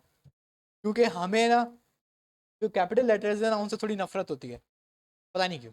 जो एआई वाला बंदा होता है वो हमेशा कैपिटल लेटर्स बहुत कम लिखता है, उसके कोड में आपको यूं लिखा हुआ ज़्यादा दिखता है। मतलब वो किस चीज़ का ज़्यादा इस्तेमाल करते हैं? अंडरस्कोर का। किसका? मैं पर्सनली खुद अंडरस्कोर का ज़्यादा फॉलो करता हूँ, मुझे ज़्यादा अच्छा लगता है, क्योंकि इसमें जो लफ्ज़ है वो बहुत क्लियरली पता लगता है वो क्या लिखा हुआ है, सही है। अब जैसे ये है प्रिवेंट डिफॉल्ट, तो अगर मैं इसको लिखता तो मैं इसको लिखता प्रिवेंट अंडरस्कोर डिफॉल्ट। जो बैकएंड डेवलपर्स हैं, जो एआई डेवलपर्स हैं, वो नॉर्मली इसको ज़्यादा फॉलो करते हैं। मैंने ये चीज़ एक्सपीरियंस की है। तो आप इसको कभी भी किसी का कोड खोलिएगा गिटहब पे, तो आपको ये कन्वेंशंस फॉलो हुई हुई दिखेंगी। ऐसे फजूल में मैं टाइम ज़ाया नहीं कर रहा, ये एक्चुअली होती हैं। अभी मैंने यहाँ पे दिखा दिया आपको कि ये रिएक्ट का कोड है जिसमें जावास्क्रिप्ट का फंक्शन है। अभी मैं जब से यहाँ से पढ़ा रहा हूँ तो मुझे थोड़ी आदत हो गई है कैमल केस की, वरना मैं खुद ये अंडरस्कोर कन्वेंशन ज़्यादा फॉलो करता था, क्योंकि ये एआई वगैरह में ज़्यादा पॉपुलर है। सही है, क्योंकि हम लोग कैपिटल लेटर्स को नहीं फॉलो करते, कि हम लोग उसको एक तरह का डेटा टाइप कंसिडर करते हैं। इवन हम लोग ये करते हैं कि जो आपका डेटा बेस है उसके अंदर जो भी डेटा सेव हो रहा होता है उसको हम लोग बाय डिफ़ॉल्ट लोअर केस कर देते हैं। सही है, उसकी वजह यह है कि जो आपका कंप्यूटर है, जब हम लोग डेटा साइंस के फॉर्मूलाज लगा रहे होते हैं तो वो इन चीज़ों को अलग समझता है। जैसे कि एक लिखा हुआ है कराची और एक जगह लिखा हुआ है ये वाला कराची, इसका कैपिटल स्मॉल है और इसका कैपिटल ग्रेटर है।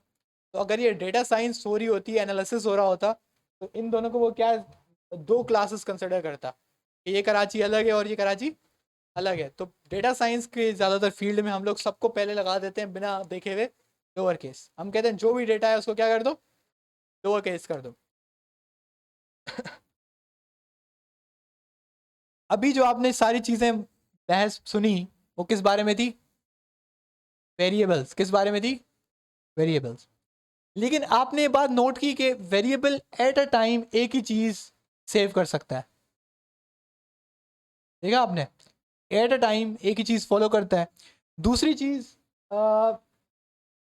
ये रिएक्ट का कोड है वैसे तो, लेकिन बहुत अच्छा, ज्यादा बड़ा लिखा हुआ है तो अच्छा लगता है। तो वेरिएबल बनाने से पहले, जैसे ये वेरिएबल बनाया हुआ है, इसका नाम क्या है? हेडर्स।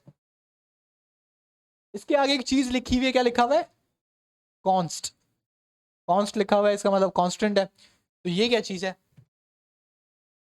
जब आप इस कॉन्सोल में काम कर रहे हैं तब तो इसकी कोई टेंशन नहीं है, ये इंटेलिजेंट है, समझ जाता है। जावास्क्रिप्ट भी, प्लेन जावास्क्रिप्ट जो है वो भी इंटेलिजेंट है, वो समझ जाती है कि आप वेरिएबल बना रहे हैं। लेकिन जब आप रिएक्ट पे आएंगे ना तो आपको ये मसला दिखेगा कि अगर आप उस पर ये चीज़ नहीं लिखेंगे तो वो आपको एरर देता है। अगर फर्ज करें आपने ऐसे लिख दिया ना, जैसे आप नॉर्मली इधर बना रहे थे वेरिएबल, तो ये अभी आपको एरर देगा। वो एरर क्यों देता है? वो बेसिकली एरर देता है कि आपने क्या चीज़ नहीं लिखी? डिक्लेरेशन। क्या नहीं लिखी? डिक्लेरेशन। जब आप लिखते हैं var a it is equals to my text is good, तो आप वेरिएबल बेसिकली ऐसे बनाते हैं। सही है? आप VS कोड में कहीं पे भी कुछ भी आप चीज बनाएंगे, नया वेरिएबल बनाएंगे, तो हमेशा उसके आगे क्या लिखेंगे? क्या लिखेंगे? वार। क्या लिखेंगे?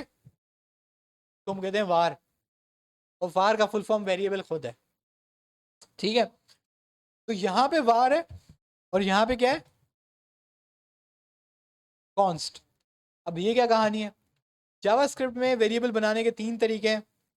या तो आप लिखें वार, या आप लिखें लेट, या आप लिखें कॉन्स्ट। ये 3 चीज़ें।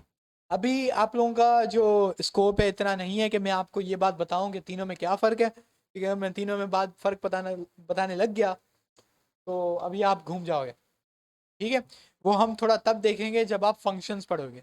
जब आप फंक्शंस पढ़ोगे, हालांकि आई थिंक बुक में पहले ही बता दिया गया है कि ये इसका क्या फ़र्क है और क्यों फ़र्क है, लेकिन मुझे लगता है कि जब तक आपको फंक्शंस की नॉलेज नहीं आती तब तक आपको ये सेंस नहीं बनाएगी। सही है? जब एक चीज़ सेंस नहीं बना रही है तो उसका फ़ायदा क्या है? इसी तरीके से अगर आपको डेटा टाइप नहीं पता तो आपको वेरिएबल सेंस नहीं बनाता। अब मैं आपको बताऊंगा कि भाई var 8 इज इक्वल्स टू, तो मैं आपसे पूछूंगा ए में क्या सेव हुआ हुआ है, आप क्या बोलोगे? स्ट्रिंग सेव हुआ हुआ है। सही है? ए में क्या है? स्ट्रिंग। मैं आपसे पूछूंगा var b is equals to 1 2 3, तो बी में क्या सेव हुआ हुआ है? नंबर्स। तो ए में स्ट्रिंग, बी में नंबर। मैं कह रहा हूँ var c, सी में क्या सेव हुआ हुआ है? क्या सेव हुआ हुआ है? बूलियन। तो ए बी सी 3 वेरिएबल बनाए, पहले मैंने क्या लिखा? var। इसने मुझे क्या बोला? एक हमें वेरिएबल वैल्यू इसमें सेव हुई है, जैसे कि ए में स्ट्रिंग, बी में नंबर और सी में ट्रू, बूलियन सॉरी। तो इसमें हमें ये पता लग रहा है कि वेरिएबल में हम किसी भी तरह की डेटा टाइप सेव कर सकते हैं, किसी भी तरह की data type, basic, reference, Boolean, string, number, सब। समझ आ रही है? अच्छा, अगर मैं लिखूं var a,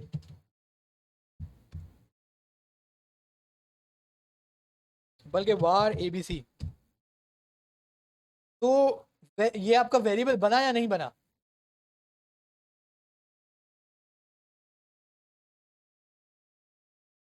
ये इस बात का जवाब दें। मैंने लिखा है var abc, वेरिएबल बना या नहीं बना? बन गया? कितने कह रहे हैं बन गया? कितने कह रहे हैं नहीं बना? बेसिकली ये जो आपको वार लफ्ज बोला, इसका मैंने कहा अंग्रेजी में इसको क्या कहते हैं? डिक्लेरेशन। क्या बोलते हैं? डिक्लेरेशन। डिक्लेरेशन का मतलब होता है किसी चीज़ को बनाना, किसी को डिक्लेयर करना कि ये बंदा ये है। सही है? जब बोलता है ना सदर पाकिस्तान का, वो सदर का पता नहीं क्यों नाम लिया मैंने, लेकिन एक सदर पाकिस्तान का ओथ टेकिंग सेरेमनी होती है ना, उसको कहा जाता है कि डिक्लेरेशन ऑफ प्रेसिडेंट, कि आप प्रेसिडेंट का नाम अब प्रेसिडेंट बना रहे हो, तो वो डिक्लेरेशन है। सही है? डिक्लेरेशन ऑफ इंडिपेंडेंस, आज़ादी का मतलब इस मुल्क को आज़ादी मिल गई, तो वो डिक्लेरेशन ऑफ डिपेंडेंस है। तो जब आप लिखते हैं वार, तो आप डिक्लेयर कर रहे हैं, आप वो वेरिएबल बना रहे हैं, मतलब जावास्क्रिप्ट को बता रहे हैं कि मैं ये वेरिएबल बना रहा हूं। जरूरी नहीं कि आप इसकी पहले वैल्यू लिखें।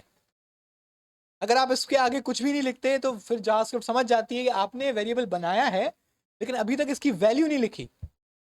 तो जब आपने वेरिएबल बना लिया और बाद में लाके आपने A B C is equals to 1 2 3 कुछ भी लिखा तो वो अब समझ जाता है कि पहले आपने ए बी सी बनाया, अब उसकी वैल्यू सेव कर ली। लेकिन कंसोल में मैंने देखा कि आपने 8 इज इक्वल्स टू 1 किया था तो वो सेव हो गया था।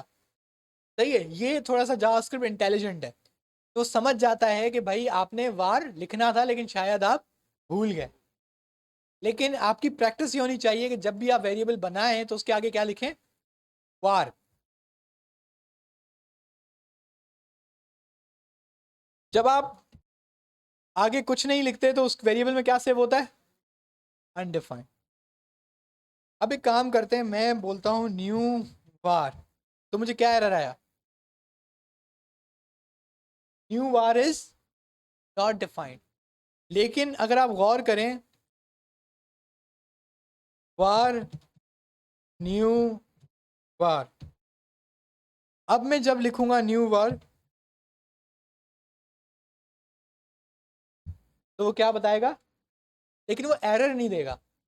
आपने बात नोट की, क्योंकि अब जावास्क्रिप्ट को पता है कि ये वेरिएबल आपने बनाया था लेकिन इसके अंदर वैल्यू नहीं लिखी थी। अब इसी तरीके से न्यू वार 2 कर दूं तो अब वो मुझे क्या बोलेगा, एरर, कि न्यू वार 2 नाम का कोई वेरिएबल एग्जिस्ट नहीं करता। इस वजह से हमेशा प्रैक्टिस ये होनी चाहिए कि अगर आपको वैल्यू, आपको पता है कि मुझे इस वेरिएबल की ज़रूरत पड़ेगी, तो आप कोड के सबसे ऊपर वेरिएबल डिक्लेरेशन कर दो। मतलब आप लिख दो कि मुझे वार num1 चाहिए होगा, मुझे वार num2 चाहिए होगा, मुझे वार सम चाहिए होगा, मुझे वार टोटल चाहिए होगा। मैंने कितने वेरिएबल्स बना लिए, 1 2 3 4। अभी तक मैंने इनमें कोई वैल्यू नहीं लिखी है लेकिन मैंने वेरिएबल बना लिए। अब कहीं भी मैं इनको इस्तेमाल करूंगा ना तो मेरा कोड ब्रेक नहीं होगा। इसका मकसद ये है, क्योंकि एरर आता है तो क्या होता है, कोड ब्रेक हो जाता है, आपका कोड वहीं रुक जाता है। लेकिन अगर आप num1 आपने कहीं पे लिख दिया लेकिन अभी इसमें कुछ सेट नहीं हुआ है तो आपका कोड ब्रेक नहीं होगा, क्योंकि उसका जवाब क्या आएगा, अनडिफाइंड। बात समझ आ रही है? तो ये आपके वेरिएबल्स हैं और ये उनका डेटा है। अभी आपने जस्ट वार देखा है। और दूसरी चीज़ है, ज़रूरी नहीं है, ज़्यादातर अगर आप नहीं भी लिखेंगे तो वो समझ जाता है कि जावास्क्रिप्ट में जब एक लाइन ख़त्म होती है तो उसके आखिर में क्या लिखते हैं हम लोग, ये चीज़ तो क्या कहते हैं, सेमी कॉलन बोलते हैं। क्या बोलते हैं, सेमी कॉलन। ऊपर एक डॉट होता है, नीचे ये कॉमा होता है, इसका सेमी कॉलन कहते हैं। जावास्क्रिप्ट की स्टेटमेंट जब भी खत्म होगी तो ये क्या आना चाहिए, अगेन। अब एक गुड क्वालिटी कोड है और एक कोड है जो सिर्फ चलता है। अब जो कोड सिर्फ चल रहा है उसमें कॉलन नहीं होगा, उसके वेरिएबल नेम अजीब से होंगे, उसके वेरिएबल ऊपर डिक्लेयर नहीं होंगे, उसने नीचे ही डिक्लेयर किए, नीचे ही इस्तेमाल किए। सही है, तो वो मतलब रिस्की काम है। लेकिन जो अच्छा क्लीन कोड होता है वो क्या करता है कि ऊपर आपके सारे वेरिएबल्स को डिक्लेयर हुए हुए होंगे और हर लाइन के बाद हमारा क्या यूज हुआ हुआ होगा, जैसे कि यहाँ पे सेमीकोलन। इसको हम कहते हैं टर्मिनेटर। क्या बोलते हैं, टर्मिनेटर। कि लाइन टर्मिनेटर है, कि यहाँ पे हम जावास्क्रिप्ट बता रहे हैं कि यहाँ पे ये वाली लाइन खत्म हो गई। लेकिन जावास्क्रिप्ट अभी खुद इतनी इंटेलिजेंट है कि वो समझ जाती है भाई यहाँ पे लाइन खत्म है, ये पागल बंदा है, इसको याद नहीं रहा है। सही है। लेकिन आपको मैं एक बात बताऊं, तो हम जब काम कर रहे होते हैं ना, हमारी प्रैक्टिस ये होती है कि जो डेवलपर होता है वो स्टार्ट में कोड लिखता जाता है, ऐसी तैसी करके बस कोड लिखता जाता है। उसका पहला फोकस क्या होता है, मैं ये बात कर रहा हूँ as a back end developer. Front end का लाजमी सी बात है, तरीका नहीं होता। फ्रंट एंड का ये तरीका होता है कि वो रिक्वायरमेंट पे जाता है कि पहले बटन चाहिए, पहले बटन बनाएगा, फिर उसकी खूबसूरती बनाएगा, उसका फ्लो ये होता है। जो बैक एंड डेवलपर होता है वो बोलता है कि मुझे क्या भेजनी है, ईमेल। तो उसका पहला टारगेट क्या है, ईमेल जानी चाहिए। वो यहाँ से कोड उठाएगा, वहां से कोड उठाएगा, ये किया, अभी कोई वेरिएबल का नाम नहीं बदला, कुछ भी नहीं किया। सही है, एप्लीकेशन है ऑटोमोटिव पार्ट्स की, उसके अंदर वेरिएबल इस्तेमाल हो रहे हैं मेडिकल साइंस के, उसको कुछ नहीं पड़ी। वो बोलेगा बस किसी तरीके से ये कोड चल जाए। ये पहला स्टेप होता है। वो पहले एक तरह से जैसे ही उसकी ईमेल फॉरवर्ड होके उसके इनबॉक्स में टक करके आती है, वो बोलता है चल गया। सही है, वो जाके कॉफ़ी वॉफ़ी पीता है, बोलता है चलो काम तो हो गया। सही है, थोड़ा गेम वेम खेलेगा। फिर जाने से पहले 1 घंटा पहले वो क्या करेगा, कि वो सब सारे जो वेरिएबल के नाम है उनको प्रॉपर करेगा, सही है, देखेगा कि सारा कोड अलाइंड है, अलाइन हो गया। उसके बाद वो देखेगा कि जो वेरिएबल्स बीच में डिक्लेयर हुए हुए थे ना, उनको कट करके कहाँ डिक्लेयर करेगा, ऊपर। जब जिस लाइन की जरूरत नहीं थी उसको हटा देगा, फजूल स्पेसिंग्स हटा देगा, सही है। एक चीज, एक वेरिएबल दो जगह इस्तेमाल, मतलब एक ही चीज दो दफा उसने लिख के इस्तेमाल कर ली, अब उसका एक वेरिएबल ऊपर बना के उनको अलग अलग इस्तेमाल कर लेगा। इसको, इस पूरे प्रोसेस को हम कहते हैं रीफैक्टरिंग। क्या कहते हैं, रीफैक्टरिंग। ये हमेशा आखिर में किया जाता है बैकएंड डेवलपर की साइड से, सही है। वो पहले कोड चलाता है, फिर उसके बाद उसको खूबसूरत बनाता है, फिर end of the day git push कर देता है, उसका काम खत्म, सही है। अब रीफैक्टरिंग कोड जो है वो कुछ लोग ही करते हैं, ज़्यादातर तो वही कचरे वाला कोड दे देते हैं, क्योंकि वो काम तो कर रहा है। अब जो ज़्यादातर क्लाइंट होते हैं वो होते हैं लेमैन, जिनको कोड का कुछ पता नहीं होता। अब वो तो ये इस तरह से कोड देखेंगे तो वो तो पागल हो जाएंगे, वाह यार, वो बोलेंगे बेहतरीन यार, इतना कोड किया है बंदे ने, बेहतरीन हो गया। अब उनको थोड़ी पता है कि इस कोड की क्वालिटी क्या है, इसका जो एक लाइन वर्थ है वो 80 पिक्सल्स होना चाहिए, 80 पिक्सल से ज़्यादा एक लाइन नहीं होनी चाहिए, उसके बाद जो है पूरा व्यू पोर्ट पे आपका कोड नज़र आना चाहिए, सही है। ज़्यादातर जो रीयूजेबल कोड है उसका एक फंक्शन बनना चाहिए था, सही है। एक डेटा टाइप जो है वो आपको कौन सी इस्तेमाल करनी चाहिए थी, एरे करनी चाहिए थी, या आपको डिक्शनरी, सॉरी डिक्शनरी नहीं होता, ऑब्जेक्ट होता है, ऑब्जेक्ट करनी चाहिए थी। जो आपने जावास्क्रिप्ट ऑब्जेक्ट देखा, पाइथन में उसको डिक्शनरी बोलते हैं। तो ये चीज़ें वो उसको सोचनी होती हैं। अब एक वही वाली चीज़ है कि काम कर रहा है, चल रहा है, बस कैसे चल रहा है पता नहीं, बस चल रहा है, ठीक है। अब उस कोड में ना एरर होने के ज़्यादा चांसेस होते हैं। उसके बाद जब आप फर्ज करें आपने वो कोड दे दिया, इसको हम कहते हैं लेगेसी। आप सबसे ऊपर लिख लेते हैं कि भाई ये कोड किसने लिखा है। हमेशा हम लोग क्या करते हैं, ऊपर यहाँ पे लिखते हैं ऑथर, और यहाँ पे हम लिखते हैं ईमेल,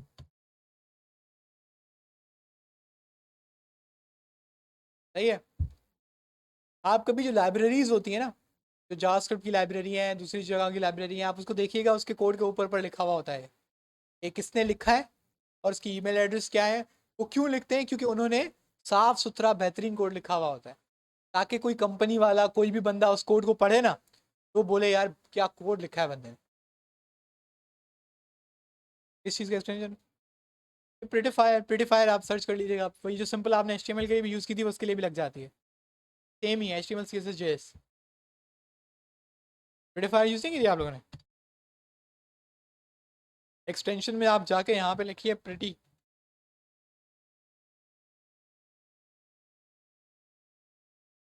इसका मैनुअल वो देख लीजिएगा, मैनुअल शॉर्टकट क्या है, वो मैनुअल शॉर्टकट हिट करें।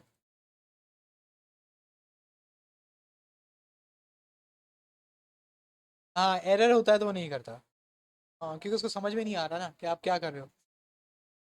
नहीं, वो एरर हटाओ, एरर पे वाकई ब्रेक करता है, ये तो गारंटीड है। ये वाली एक्सटेंशन है प्रिटियर कोड फॉर्मेट है।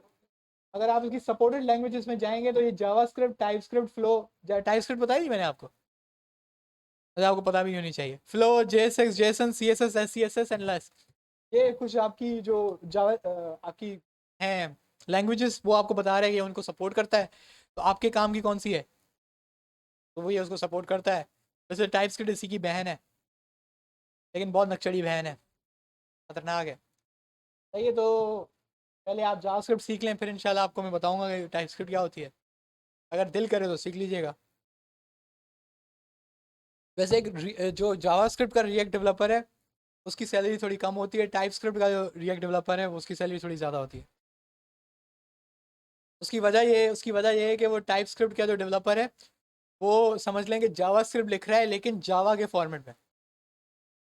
सिंपल एक लाइन में अगर मैं उसको बताना चाहूँ तो वो जावा का स्टाइल इस्तेमाल कर रहा है, और कोड किसका है, जावास्क्रिप्ट का, वो टाइपस्क्रिप्ट कहलाती है। नहीं, तो टाइपस्क्रिप्ट बड़ी खतरनाक चीज़ है वैसे। नहीं नहीं, जावा के कॉन्सेप्ट सीखने पड़ेंगे। जैसे 4 पैराडाइम्स ऑफ ऊप है, कंप्यूटर साइंस वाले कौन थे, 4 पैराडाइम्स ऑफ ऊप क्या है, पिलर्स ऑफ ऊप। हम्म, चौथा इनहेरिटेंस, गुड, सही पढ़ रहे हो, इंडस। ये वाला जो अब कॉन्सेप्ट है पॉलीमॉर्फिज्म, इनहेरिटेंस, एब्स्ट्रैक्शन, पता क्या था? हाँ, प्रूफ कॉन्सेप्ट ये है कि आपने एक मेजर क्लास बनाई, उस मेजर क्लास का आपने चाइल्ड क्लासेस बना ली, किसी रिपीट ना करो, उसके मेजर क्लास के फंक्शंस इंपोर्ट कर लिए आपने उसकी चाइल्ड क्लास में, तो ये इनहेरिटेंस कहलाती है। ड्यूअल इनहेरिटेंस होती है, मल्टीपल इनहेरिटेंस होती है। अब इनहेरिटेंस के भी बहुत सारे तरीके हैं। एक में कुछ आपको फंक्शंस अवेलेबल होते हैं, कुछ में फंक्शंस अवेलेबल नहीं होते। इसके बाद है एब्स्ट्रैक्शन। एब्स्ट्रैक्शन में आप कुछ कोड जो है वो कंसील करते हैं, वो अवेलेबल नहीं होता आपके लिए नॉर्मली, इसमें आप गेटर्स एंड सेटर्स इस्तेमाल करते हैं। तो ये सारे जो कॉन्सेप्ट हैं किस में फॉलो होते हैं? टाइपस्क्रिप्ट में। तो ये इनकैप्सुलेशन एक बहुत ज़बरदस्त कॉन्सेप्ट है। तो ये कुछ ऐसे कॉन्सेप्ट हैं जो आप यूज़ होते हैं। इसके अलावा आपके एक्सेस मॉडिफायर्स हैं जो जावा में यूज़ होते हैं, इधर यूज़ नहीं होते। तो लेकिन ये आपको टाइपस्क्रिप्ट उसको अवेलेबिलिटी देता है एक्सेस मॉडिफायर की। उसके बाद इंटरफेसेस हैं। इंटरफेसेस जावास्क्रिप्ट में कोई उसकी वो है नहीं है, लेकिन आपको टाइपस्क्रिप्ट उसको देता है इंटरफेस। ठीक है। उसके बाद है स्ट्रिक्ट टाइपिंग, जो सबसे पॉपुलर उसका फीचर है, जो सबसे हैवी फीचर है वो है स्ट्रिक्ट टाइपिंग। जावा में स्ट्रिक्ट टाइपिंग है, जावास्क्रिप्ट में नहीं है। तो वो जावा की जो स्ट्रिक्ट टाइपिंग फीचर है वो किस में ले आता है? जावास्क्रिप्ट में। नहीं, बेसिकली स्ट्रिक्ट टाइपिंग ये है कि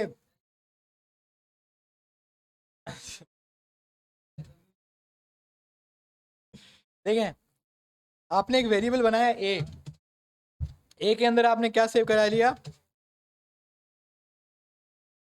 सही है। मैंने आपको एक जावास्क्रिप्ट का फंक्शन बनाया था, क्या? टाइप ऑफ आप ए करेंगे तो वो आपको क्या बताएगा इसके अंदर क्या सेव हुआ हुआ है? स्ट्रिंग सेव हुआ हुआ है। लेकिन अगर आप एट इज इक्वल्स टू कह लें 100, तो ए में क्या सेव हो गया? ए में पहले क्या था? स्ट्रिंग था। अब आप इसको टाइप ऑफ करोगे तो क्या आएगा? मतलब इसने पहले स्ट्रिंग सेव किया हुआ था, बाद में अब क्या सेव कर रहा है? नंबर। मतलब इसने बिल्कुल डेटा टाइप ही बदल दी। ये डेटा टाइप चलो बताने के लिए आसान है, इस वजह से इसका मेन मकसद बताने का ये था कि आप वेरिएबल का पूरा डेटा टाइप बदल सकते हो। स्ट्रिंग से आप ऑब्जेक्ट ले आओ, ऑब्जेक्ट से आप एरे ले आओ, एरे से आप नंबर ले आओ। टेंशन नहीं है किसमें? जावास्क्रिप्ट में। टाइप स्क्रिप्ट और जावा दोनों की ये क्वालिटी है कि अगर आपने डिक्लेयर किया, मतलब जब आप वो बना रहे होते हैं, हम लिख रहे हैं ना वार ए, उसमें हम पहले बताते हैं, फर्ज करें अगर ये जावा होती या टाइप स्क्रिप्ट होती उसमें ऐसे बताते हैं, बार स्ट्रिंग ए, पहले डिक्लेरेशन होती है, उसके बाद का डेटा टाइप होता है कि वो कौन सा डेटा टाइप है, उसके बाद वेरिएबल होता है। अब ये उसने फिक्स कर दिया, ये स्ट्रिक्ट टाइपिंग कहलाती है। क्या कहलाती है? Strict typing. कि आपने उसकी टाइप को स्ट्रिक्ट कर लिया कि अब ए की टाइप क्या है? स्ट्रिंग। अब आप नीचे जाके एट इज इक्वल्स टू कोई भी इसमें स्ट्रिंग सेव करें, पहले आपने लिखा this is string, this is my new string, वो सेव करेगा। आपने स्ट्रिंग के बजाय उसमें क्या सेव कराने की कोशिश की? फॉर एग्जाम्पल नंबर, तो आपको क्या एरर देगा कि ये जो वेरिएबल है जब डिक्लेयर हुआ था तो ये एज अ स्ट्रिंग हुआ था, तो बाहर मैं इसको अब इसमें सेव नहीं कर सकता। जिन बच्चों को नहीं समझ में आ रहा वो ये थोड़ा बहुत खूब कॉन्सेप्ट है ऑब्जेक्ट ओरिएंटेड प्रोग्रामिंग, तो उसमें आप टेंशन ना लें, आप लोगों को ये बात पढ़ाई जाएगी जब आप जावास्क्रिप्ट में थोड़े से बेटर हो जाओगे। और यकीनन आप तब बेटर होगे जब आप थोड़ा बहुत प्रैक्टिस करोगे। यार टाइपस्क्रिप्ट की वैल्यू क्यों है? चलो, एक लैंग्वेज है टाइपस्क्रिप्ट इतना समझ लो। वो पूछ रहे हैं उसकी क्यों वैल्यू है जावास्क्रिप्ट से ज़्यादा। जावास्क्रिप्ट जब मैं बोल रहा हूँ जावास्क्रिप्ट की सैलरी कम है, टाइपस्क्रिप्ट की वैल्यू ज़्यादा है, क्यों? क्योंकि जो आपकी कॉरपोरेशंस है, जैसे आपका माइक्रोसॉफ्ट है, जैसे आपकी IBM है, AWS है, ये जो कॉरपोरेशंस हैं, कॉरपोरेशंस को स्ट्रिक्ट टाइपिंग बहुत पसंद है, क्योंकि कॉरपोरेशंस के जो ओवरहेड मैनेजमेंट है वो सारे बुढ़े होते हैं, और बुढ़ों को 1992 वाली स्ट्रिक्ट टाइपिंग जावा बहुत पसंद है। तो वो कहते हैं कि ये तो डिजास्टर है, कैटास्ट्रॉफी है, वो इसको कहते हैं कि आपने बनाया हुआ है नेम के लिए वेरिएबल, उसके अंदर एक बंदे की एज भी सेव हो सकती है। बोलते हैं ये तो बहुत वल्नरेबल कोड है, बोलते हैं तो कहीं भी ब्रेक हो सकता है, आपको पता भी नहीं चलेगा ये ब्रेक हो गया है। तो स्ट्रिक्ट टाइपिंग में ये कम से कम पता चलता है कि भाई ये वेरिएबल बनाया गया था एक स्ट्रिंग के लिए, आप गलती से इसमें क्या सेव करा रहे हो? नंबर। तो वो लोग इस पर ज़्यादा भरोसा करते हैं, ज़्यादा इस पर रिलाई करते हैं, जिस वजह से ये थोड़ा टाइप स्क्रिप्ट मुश्किल है, क्योंकि आपको थोड़ा एक्स्ट्रा एफर्ट करनी पड़ती है, बार बार उसको बताना पड़ता है क्या चीज़ है। और दूसरी बात है कि जुगाड़ कम लगते हैं। जावास्क्रिप्ट में तो पहले नंबर सेव कराया था फिर स्ट्रिंग सेव करा दी, टेंशन ही नहीं है। सही है, लेकिन वहाँ पे ये हरकत आप नहीं कर सकते। एक variable for one data type, बस वहीं पे वही यूज़ होता है। वो थोड़ी सी ज़्यादा मुश्किल है। तो काफ़ी आपको टाइम हो गया है, लेकिन कुछ बच्चों को अभी लग रहा होगा पता नहीं क्या हो रहा है। सही है, तो उसकी टेंशन बिल्कुल ना लें। तो क्योंकि यहाँ पे प्रॉब्लम ये है कि आप लोग डिफरेंट डिफरेंट बैकग्राउंड से और डिफरेंट डिफरेंट लेवल्स पे आए हुए बच्चे हो। सही है। इंशाल्लाह जो बच्चों को अभी ये बातें समझ में नहीं आ रही थी कि टाइपिंग क्या है, ये क्या है, वो क्या है, जब जावास्क्रिप्ट के बेसिक्स खत्म हो जाएंगी तो आपको भी ये चीज़ें समझ आना शुरू हो जाएंगी। आपको भी पता लगेगा कि स्ट्रिक्ट टाइपिंग क्या है और डायनेमिक टाइपिंग क्या है। जब आपको याद हो तो मैंने आपको बताया था जब मैं शुरू किया था कि जावास्क्रिप्ट कौन सी लैंग्वेज है, डायनेमिकली टाइप लैंग्वेज है। और मैंने कहा था कि स्ट्रिक्ट टाइप लैंग्वेजेस में किसका एग्जाम्पल है, जावा का। सी भी है, लाजमी सी बात है, जावा भी है, लेकिन जावा ज़्यादा पॉपुलर है। क्यों? क्योंकि जावा जावास्क्रिप्ट नाम मिलता जुलता है, तो फिर याद रखना पड़ता है कि जावा अलग है और जावास्क्रिप्ट अलग है। ठीक है, तो आज की क्लास को इतना रखते हैं। आज की क्लास में अगेन थोड़ी बेसिक ज़्यादा थी, लेकिन यकीन करें कि ये थोड़ा बहुत आपको लग रहा होगा कि अजीब सी चीज़ है, लेकिन ये दिमाग में आपके पड़ रहा है। सही है। एक चीज़ आपको जब बार बार सुनाई जाएगी तो वो कम से कम याद तो हो जाएगी। तो मकसद यहाँ पर यही है कि आप लॉजिक थोड़ा बनाना सीख लें और आपके दिमाग में हो कि आप क्या पढ़ रहे हैं। ठीक है, तो इंशाल्लाह कल आपसे मुलाकात होती है। अल्लाह हाफिज़।